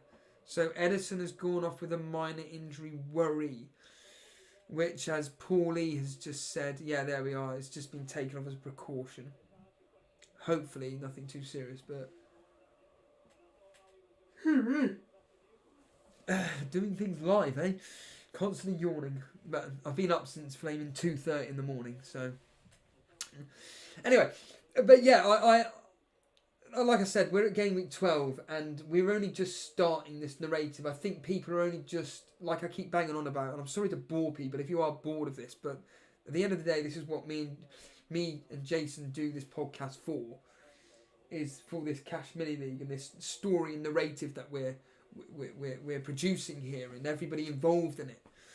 And it's great when Show Me the Mane turn up and Charlie, as an example, FPL Lad, etc., turn up and talk about the Cash Mini League, because it's so fascinating when you hear them talk about the teams above them. We want to get more people on that are in our Cash Mini League and talk about the teams. In fact, that just reminded me, Gravy Dave, if you're still with us, I was supposed to bring up your team, wasn't I? Gravy Dave is saying that he's just below us in the Cash Mini League. He did give me his name, his team name anyway, so I'm assuming. He said he's just below me. I'm probably never going to find it now. It was a very peculiar name. I'm probably never going to find it now, Gravy Dave. Even though I know you gave me a name and I know exactly what the name is. But I can't see it, so I apologise for not bringing it up. Damn. Oh well, that was about 2 hours ago when you asked me to look at your team. But anyway, it's just more interesting when people that are within our Cash Mini League decide to phone in and get annoyed and get irate about how they're trying to catch the mini league, their mini league, well, the cash spots, so to speak. Which at the moment are being held by, I think Marlon Moore's top, isn't he? At the moment, I'm sure he is. Yeah, Marlon Moore's top. Then we've got Ian Rose, Wayne Hanley, which is Show Me the Mane. And then Mr. Anderson in fourth, which is the final Cash Mini League spot. It's just fact. And of all the regulars that we get live on air, the highest placed is Charlie. Giffy Pleasures. Just quickly click on him. And this is his team, and he came on the other day, and he's just really concerned about how he's going to catch the top 4. It's great. It's great conversation. This game week 12, and I must stop forgetting that it's only game week 12. But so in a very, very long-winded way, Drazar, essentially in answer to your question, yes, there will be a point in the future where we could be having different presenters doing different shows. That's all I'll say at that. Shall we scroll down all the way to the bottom of the chat and just see what 500 million people are saying? Alex A. So you said here that there'll be 1,000 people in the Cash Mini next season. I've got some bad news for you. So basically,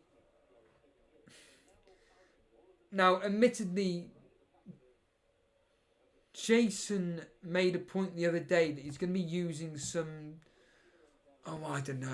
flaming website which makes it a lot easier to be collecting the money or something. I can't remember now, but either way, I know that Jason had some problems during the collection of money for this specific thing, and I think next season Jason's putting a cap on the amount of teams that are going to be entering. Again, don't quote me on this, but it's probably going to be 100. So it'll be basically first come, first serve. Now, I think please don't quote me on any of this. I think maybe what would happen is that Jason may put the invite out to all the people that participated in the Cash Mini League this year and say to them, do you want to participate in this year? So the 2020-21 season. And then there'll be X amount of places up for grabs on a first come, first serve basis. Again, please don't quote me on that, but that's what would be the logical thing to do. So, yeah, and also if I was Jason, obviously this is all going to be discussed next year for crying out loud. I don't really want to go into detail about it now, but I'd probably put the price up to 20 quid. At the moment it's a tenner, but I'd probably put it on to 20 quid. The Don asking, are you covering the Chelsea Palace game, Stephen? Nope, I'm afraid not. I am at work, I'm afraid.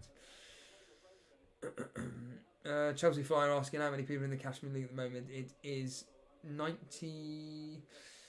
Basically, officially it's 90. What is it? I think it's 90. I think it's 91 officially, but unofficially it's 97 because unfortunately people decided to give out the code and those people didn't pay, and we have to do a lot of digging into who didn't pay and who did. Drazara getting back to me saying, thank you for answering the question in detail. I'll do my best to spread the word because, as you said, not only the call-ins are fun, but also you've created such a great community, so thanks. Yeah, one of the things that someone said this year, cheers Gravy Dave, I'll check now, something that I can't remember who it was, but someone made this fascinating point, and I completely agreed with what they said about the community that we built, is that when we do live streams, it's like we're not talking at you, we're talking with you, and we're kind of like getting you involved with the conversation as we're moving along. So sorry, I'm just looking for Gravy Dave's team because he said he's like 80th or something now. That can't be you. Or is it you? Can't be you because this is someone called Stephen Berry. If you've got the exact rank where you're on the Cash Mini League, Dave, that would be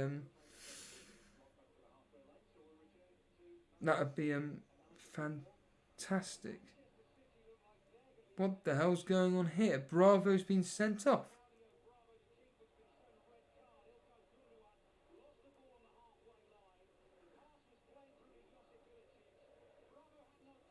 Wow. Well, it's not going to have an effect on the Premier League. Ha! Or will it have an... No, it won't have an effect on Premier League, will it?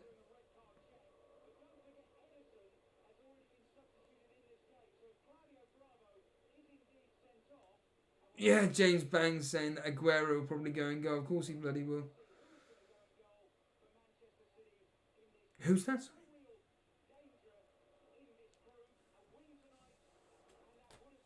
Wow. We got a runner saying Sterling or Aubameyang for the next 4 or 5. It's got to be Sterling. It's got to be. Yeah.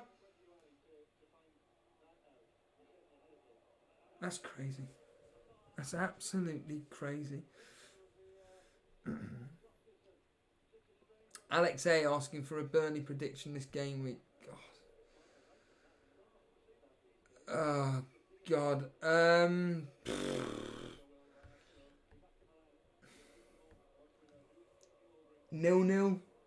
1-1. It's like Suj says on Planet FPL.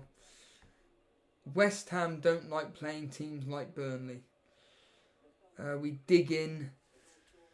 We defend. We don't leave... Well, we left spaces the other day for crying out loud, but I honestly think that... Do you know what? My opinion, it would be 0-0 or 1-1 or something, but what I will do is that... I'll look at the history between the two teams, and then I'll come to a history decision based on that that decision. But off the top of my head, I would go 0-0, 1-1, 1-0 either way, 2-1 either way, for that specific fixture. But the history... So Kyle Walker's going in goal. Kyle Walker is going in goal.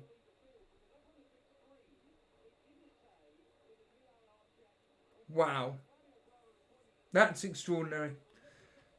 Claudio Bravo has been sent off and Kyle Walker has been sent on to go in goal.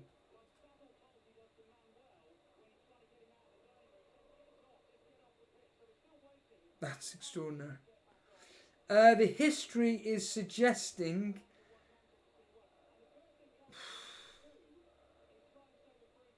2-1 to West Ham. But only just. And I mean only just. Last season, though, we beat them 2-0 at our place. But basically, the last 3 at our place, it's been 2-1 West Ham, 1-1 and 2-0 to us. At their place, it's been 1-0, 3-0 to... 1-0 to West Ham, 3-0 to us, and 4-2 to them. So, yeah, both teams to score maybe. 2-1, like I said, just to West Ham. But I personally think it's going to be a very, very close game indeed. Wow, Real Madrid are winning 5-0. 5-0. If you are interested in the Champions League, I'll quickly run through the scores that are playing tonight. Atalanta 1, Manchester City 1. Claudio Bravo has been sent off. Kyle Walker's come on to go in goal. It was Sterling with their goal. Jesus missed a penalty. Dynamo Zagreb 2, Shakhtar Donetsk 1. PSG 1, Club Brugge 0. Real Madrid 5, Galatasaray 0. Bayern Munich beat Olympiacos 2-0. As we're listening now, it's... Crvena... What is Red Star? Yes, Red Star Belgrade. What are we on about? 0. Tottenham 3. Lokomotiv Moscow lost 2-1 to Juventus. And hold on.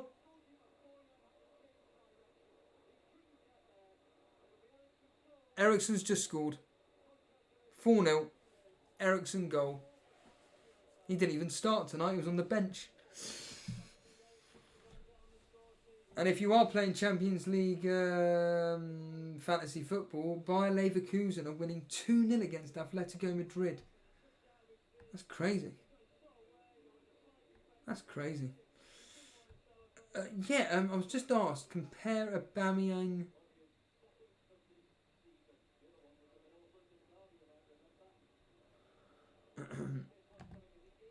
So you asked about comparing Sterling's next fixtures compared to Arsenal's.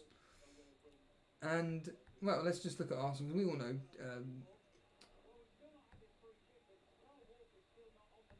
Kyle Walker still isn't on the field yet.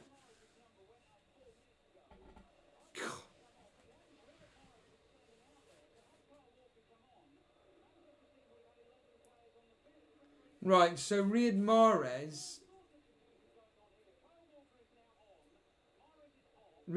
was just basically not coming off, and now Kyle Walker's now eventually come on for Riyad Mahrez. Oh, this is going to be amazing. Ha! Here we go. Will the free kick go in? There's a direct free kick. Let's find out if Walker will do it. He'll probably end up 1-1 now, and I bet Walker will do nothing. I always wish when a situation like this happens that the opposite...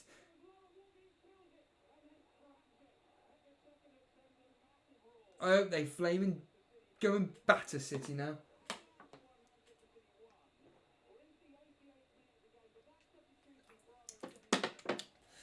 So Aubameyang or Arsenal's next fixtures: Leicester away, Southampton at home, Norwich away, Brighton at home, Albion at home, and then Man City's fixtures: Liverpool away, Chelsea at home, Newcastle away, Burnley away. Well, I'm telling you now, Liverpool away is obviously going to be the hardest fixture. Chelsea at home, honestly, I truly think that Man City could destroy Chelsea, and I'm talking maybe 3 or 4. Newcastle away, again, I can see that being a relatively comfortable 2 or 3 goals. And Burnley away, well, they always put 4 past us.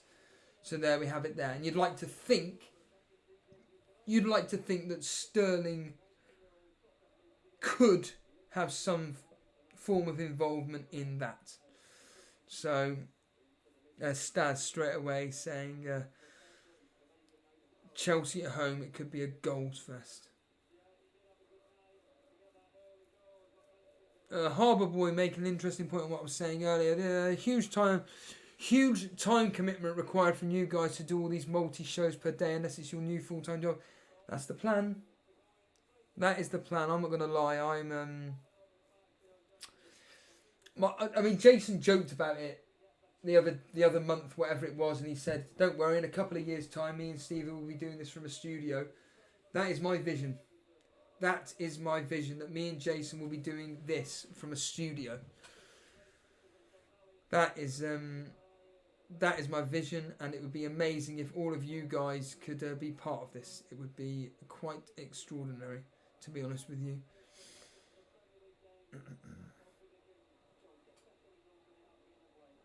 Ha! Very good. Sorry, FPL Penguin. Very, very good. Good evening, FPL Penguin. The new emoji that is for members only.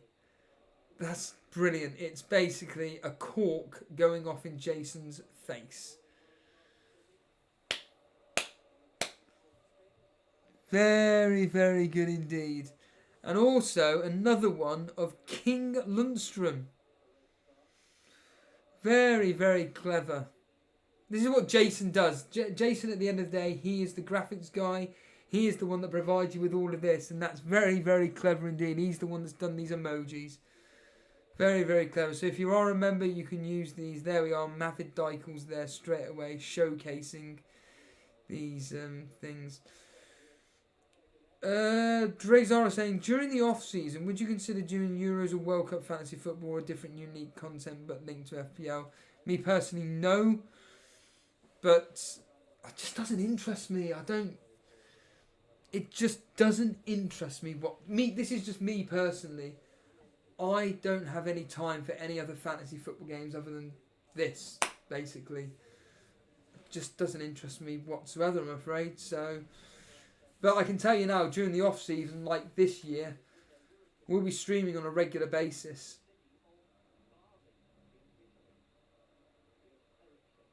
Yeah, Nick making the point. The only thing, Stephen, we don't know about City is which asset will play. I'm freaking tired of waiting for City team sheet every week. Yeah, I agree with you there. I completely agree with you. Paulie coming out with a nice little statistic there. Claudio Bravo was the first ever goalkeeper to come in on as a substitute and get sent off in Champions League history. That's quite incredible. It's actually quite incredible, to be honest, when you think about it.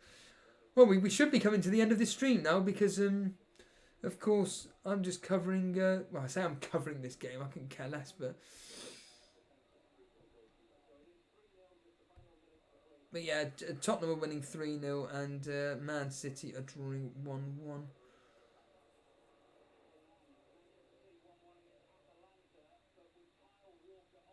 Staz saying that, Steve, if you get more people into the cash league, not only the amount of money will be a lot bigger, but it can ignite the FPL passion of the casual players, viewers, and even out your channel. I disagree with that.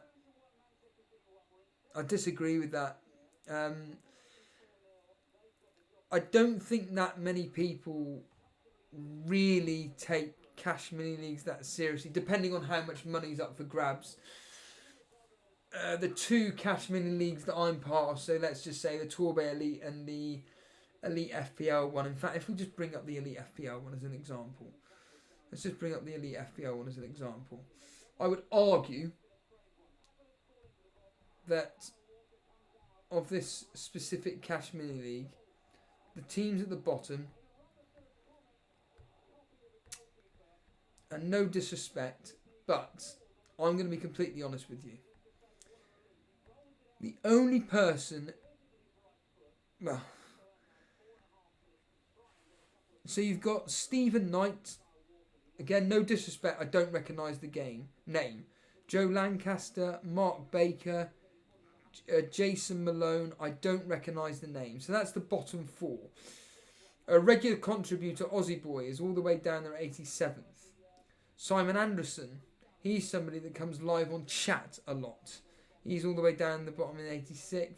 We've then got John Harris, regular contributor. Hello, John, by the way. He'll be watching this in the replays all the way down the bottom. So, I don't, again, I can't, I'm only going on what I see in chat and everything, but tell me, anybody in chat right now that's in this part of this cash mini league, it'd be fascinating to find out how many of you are taking this seriously, because I just don't think that point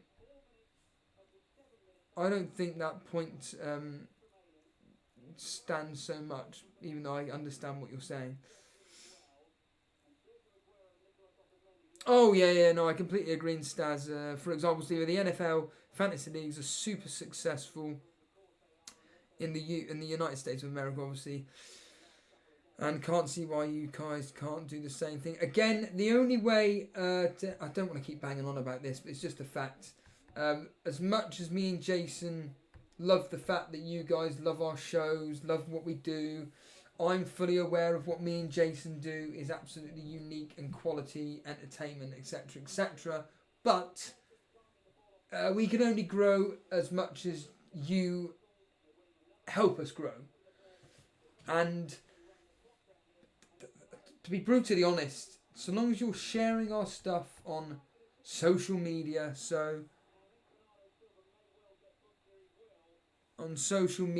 etc., etc., that's the only way it will help us grow, to be honest with you.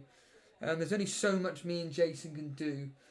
For example, when we are live like we are now, we may get the odd new member of the community or an odd new viewer come in and think, oh, what's all this about? It seems really fun and everything. But that's very, very rare. I would argue that of the 100 people watching this now, that the majority of, in fact, the 100 people watch it every single stream without fail. When we hit the 280, 300 mark viewership, I would argue that of that, probably about 80 people aren't specifically interested in what myself and Jason do. Yeah, I'm saying this from a selfish point of view, because I do think that what me and Jason do is excellent content. I think it's quality. I think that what me and Jason do provide the fantasy football community is a lot. and I've said this for years. This isn't me saying this now. I've said this for years. I've never understood why other YouTube content creators don't do things like I'm doing now. I've never understood why certain forum sites don't update their sites quick enough to cover the action that's happened on the day. It's spread across days. No one cares by, I don't know, let's just take the weekend for example. No one cares on Monday what happened on Saturday's games. They want to know what happened on Sunday's games and talk about on Monday and so on and so forth. People want to get live. They want to talk live about their reactions and their thought processes about what happened in the game week at the end of the day. And I'm just happy that myself and Jason provide that platform. We are fully aware that there are, let's just take the Discord as an example, there are hundreds of you that are in it every single blinking day, and it's a credit to you for keeping it going. It's absolutely fantastic. But I've always said this, I personally do not have the time to be at a phone, on my laptop, whatever, to be in a forum site, because I have a busy lifestyle. But what I can do for 2, 3, 4 hours is to do live streaming. And I think, from a selfish point of view, it just creates more content for myself and Jason. But from a personal point of view, I get to interact with you guys on a give or take a one-to-one basis. Albeit I'm not taking calls tonight, but I am answering the chat as it goes along. So I haven't got the chat always up, but I try to, when I'm doing these Q&As, answer as many questions as possible. And I know for fact that a lot of the questions are just similar ones anyway. They've already been answered. So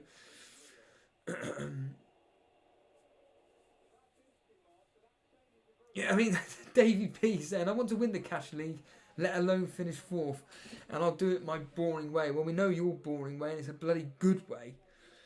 I think that the way you're playing the game, which is, I'm sure it's you.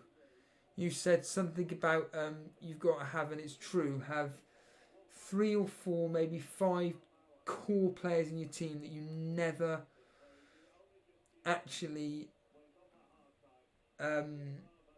remove from your team, and then the rest of your team is based around them. And I think it's a very, very, very good thingy. Mark Espas saying you seem a lot more chilled tonight, Steve, than when. Yeah, but that's because you were watching a man reacting live to what had happened at the weekend.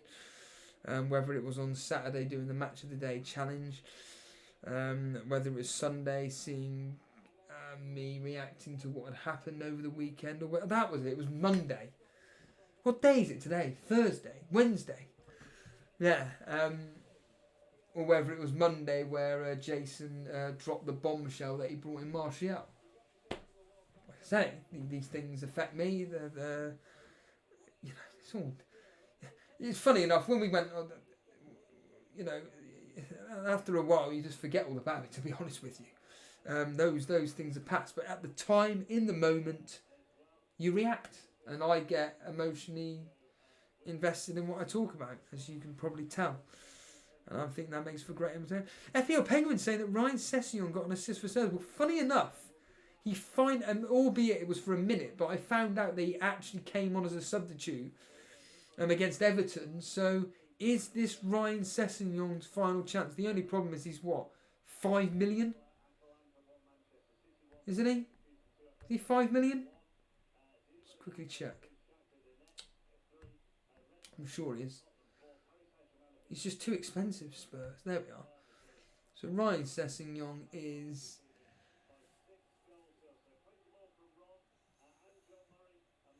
he's not even in the... he can't be a midfielder. They've classed him as a midfielder. Not even an option. Waste of time. There we are. There's emotion. Yeah, pointless then. An absolute pointless option.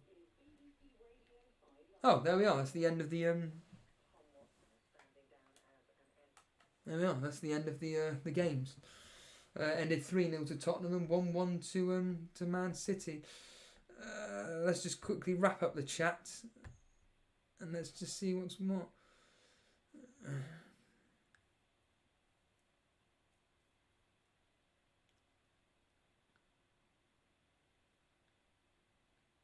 Oh yeah, I'm not gonna show the message, but in answer to Mark essentially saying that I was getting annoyed at someone in chat, I'm gonna be completely brutally honest with you. I couldn't give a stuff about trolls, like nobodies that come into the chat, like complete randomers that I don't recognise their names or whatever. But I do get offended by the regulars. There was someone here earlier on. I'm just looking at this individual. I'm just thinking, you're a prat. You know, I'm not even gonna give you the airtime to reply to your point, but you're here every time that I'm live on air. So, you know, it does get frustrating. The individual that you're referring to, Mark, is again, he's a regular. Keeps banging on about the fact that he can't stand me, but that's funny because every time I'm live on air, you're always here.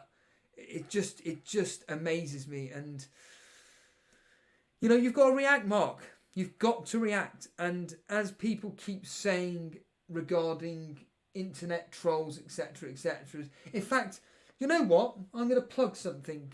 If nobody's seen it, the Daily Llama alerted me to. I don't watch any of his stuff. I have no interest in this individual stuff whatsoever because it has no interest in my life. It's you all know who it is. It's Mark Goldbridge. He released a video. And it is entitled, if I can find it now, and I highly recommend everybody to watch this because it's basically me. I've never watched any of this guy's stuff whatsoever, and what's it called? It's a specific one that Daily Llama alerted me to, and it is going. That's right. It's entitled "Going for Goldbridge." The actual title of the video is "The Truth About My Haters Going for Goldbridge," and Daily Llama just essentially said, can you please just watch the opening 10 minutes, and it's basically what Elite FPL and you are all about. And I just highly recommend everybody watch the opening 10 minutes because he just made this very simple point, and you hear it all the time about internet trolls and stuff, is that if you were to meet these people face to face, they're not going to say anything. You know, they just do it all behind their keyboards. But like I said, what I will get offended by is by people that are regular contributors, regular trolls to the show. And I just find it absolutely absurd that they're wasting their time coming to watch me and Jason, or in my case, me, for like 2-3 hours. I just find it absolutely absurd. Yeah, Mark, good on you, buddy. I keep the faith in your team, and the same. It bugs me when folk in my Cashman League take the mick when I have a bad week just because I've won it twice in 5. Wow, good on you, pal. Well done. Absolutely brilliant. Yeah, FPL Penguin. How did Walker do tonight? He might be in goal versus Liverpool. Yeah. Absolutely.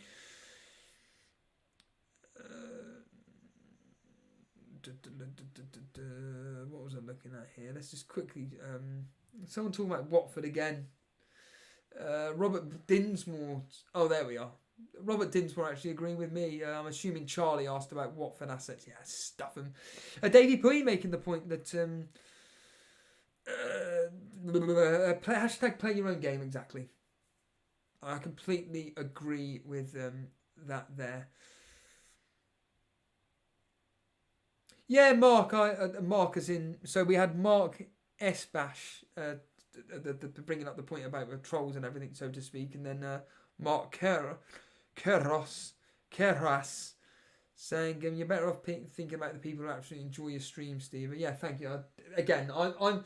It's like Jason made the point the other day that I suppose I'll make an apology. I suppose when I said essentially that there's just a bunch of idiots in the chat and stuff, and reality is I wasn't actually referring to the 150 people that were watching us. I was referring to like the 3 or 4 idiots that are live in chat all the time. That, again, I'm not going to lie, it just winds me up. and it's just unfortunately the use of language that came across quite aggressive and everything. But I apologise if anybody did get offended, but that's just me, I'm afraid. But yes, let's just move on from that subject matter, even though I'm fully aware that actually those subject matters are actually really, really funny. Yeah, I mean, Staz making a point about Zaha. I think Zaha is someone definitely to look at. In fact, Gravy Dave making a point of Planet FPL and Elite FPL link up. Let's just put it like this. There is talks with us and them to do a collaboration. However, what I will say is that reality is that them two, James and Suj, along with myself and Jason, are extremely busy. We have been in talks. I'm fully aware that James kindly did say on ironically on a live stream, which they never do, that they are looking to do a collaboration with us in the near future. So it's going to be fascinating doing a collaboration with them too. It really would. But I definitely do. I really, really, really want to go to one of their live shows. I think Planet FPL's content is easily, in my opinion, the best content out there. I think that, ironically, their Sky Fantasy Football focused podcast is actually my favourite one they do. I don't play Sky Fantasy Football. I couldn't care less about it. But the way Suj and James talk about the game, and they have a way of linking real life into fantasy and doing it with an articulated way in which they're not, how can I say this? They're not tipping or advising. They're just giving their own opinion, and then they just qualify it by saying, is he an FPL asset though? Yes or no, basically. But their Sky one is fantastic. I mean, they do, I think it's 5 or 6 podcasts a week. I think it's 5. If I was to recommend one that has more of an FPL feel about it, it has to be their review show. So for an hour and a half, they'll go through every single fixture. They analyse each game from a real life perspective, link it in with fantasy football, and it's the most wonderful hour and a half that I listen to. It really, I say it frustrates me. It's got nothing to do with them. It's nothing on their heads at all. It's more of a compliment, if anything, is that when they say, oh, we've been going on for an hour and a half, we need to stop the recording, I'm thinking, please don't stop.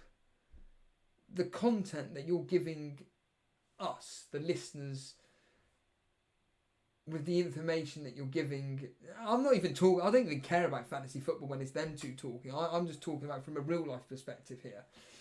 When they talk so passionately about the game, I could listen to them for hours on end, but they choose just to do a short form based podcast, which is fair enough. And their review show is actually their longest one. And if I was to recommend anything from Planet FPL, from James and Suj, the review show is by far the best. And yeah, and going back to what Gravy Day said, hopefully that there is going to be a collaboration.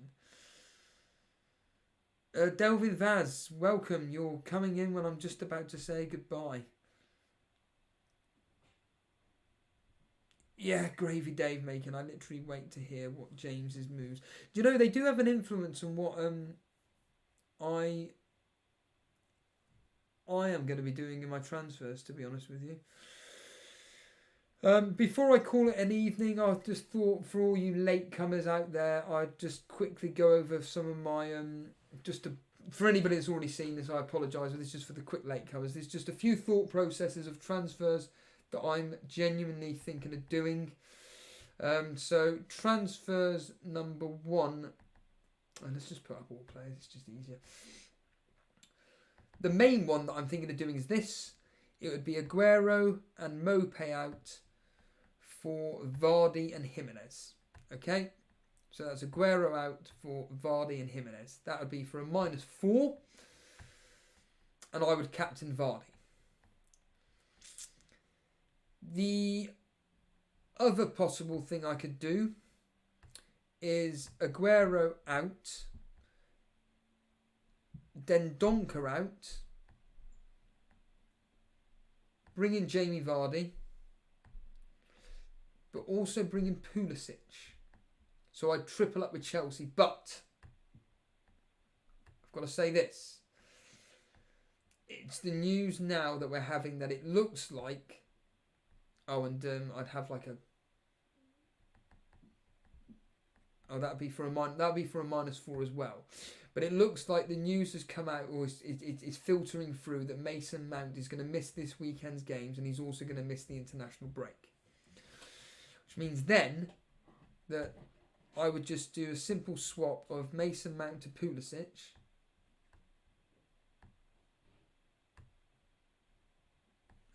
Why haven't you gone in? Pulisic, Mason Mount to Pulisic.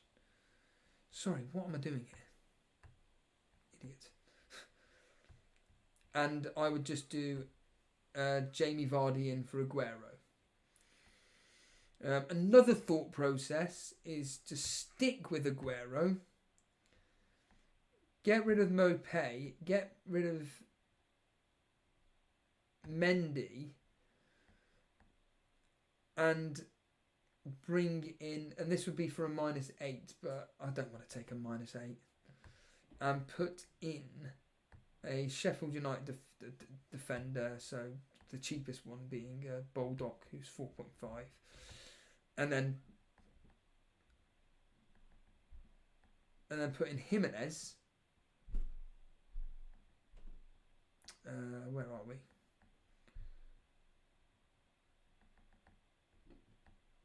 And maybe put in Jimenez instead, but keep Aguero for, again, a -4. These are just different combinations I'm playing around with. That would be for a -8, basically there. But to be honest with you, I don't know what I'm doing. I don't want to keep banging on about it, but despite Vardy's history being phenomenal against Arsenal, this year Vardy performing or playing against the top teams, so it was Tottenham, Man United and Chelsea and Liverpool. Of those 4 games, he's blanked in every single one. It means nothing. I'm fully aware of that. But the omens are there, is all I will say. Yeah. On this note, I'm going to end it there. One Rovers blog, so Charlie saying, as a rival, Steve-O, make as many transfers as you like. Well, coming from you that's literally done a -4 every single game week, yeah, I'll leave it at that. Right then, I'm gonna call it an evening, everybody. What I will say is that I am aware we've had quite a high audience tonight. I saw it at 190, which is absolutely nuts, and that was like during the second half of the Tottenham game and the Man City game. So yeah, that's extraordinary. So all I can say is thank you everybody for joining me on this a relatively impromptu stream. I did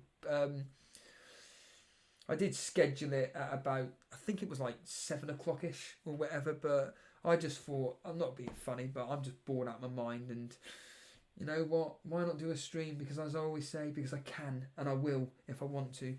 Because like I say, I've always wanted to do this. I think that what me and Jason provide is something unique and different. We're willing to give you guys what you want, which is a platform to talk all things fantasy football and listen to myself and Jason or one or the other talking about it really, and just enjoying the process. But of course, that leaves me with the admin, shall we say, as a quick plug for tomorrow evening. So obviously myself and Jason are back, where I'll be revealing all what the history says regarding the fixtures. Obviously what the history is suggesting who to captain, Jamie Vardy. But yeah, other than that, it's the same old thing, isn't it? If you've enjoyed the stream, the easiest way to show your support is just by simply hitting the like button. If you are brand new around here and you have actually enjoyed the content that I've done this evening, by all means, just simply hit that subscribe button. Help us on our way to the road to 3,000 subscribers. So yeah, we are on our way to, is that the K? Something like that, won't it? I don't know if that works or not, but 3K. That's awful. But help us on our way to 3,000 subscribers. That'd be fantastic. We're approaching 2,950. So let's just say we're about 55 away from reaching 3,000 subs. It'd be absolutely amazing. Yeah, like I said, if you do enjoy the content and you haven't subscribed, by all means, just simply hit the subscribe button. Other than that, just follow us on Twitter at Elite FPL. Like I said, I always just put up some funny videos regarding what the streams that we do and everything, and just kind of like essentially take the mick out of myself and Jason about some of the things that we come out with. So if you enjoy all things funny and just stupid, by all means, just follow us on Twitter at Elite FPL. We are on Instagram as well, albeit myself and Jason don't run it. It's actually Dan. Dan runs the Instagram page. That's at Elite FPL. Other than that, you can follow us now on SoundCloud and various other podcast platforms, basically. Jason has now created our own podcast platform where you can just download the streams that we do and listen whenever you want, basically, rather than having YouTube on the background, which is always good fun as well. Other than that, all I can say is thank you for watching me, and join us tomorrow evening when, like I said, myself and Jason are back when it's going to be fight time. Cheers, guys. See ya.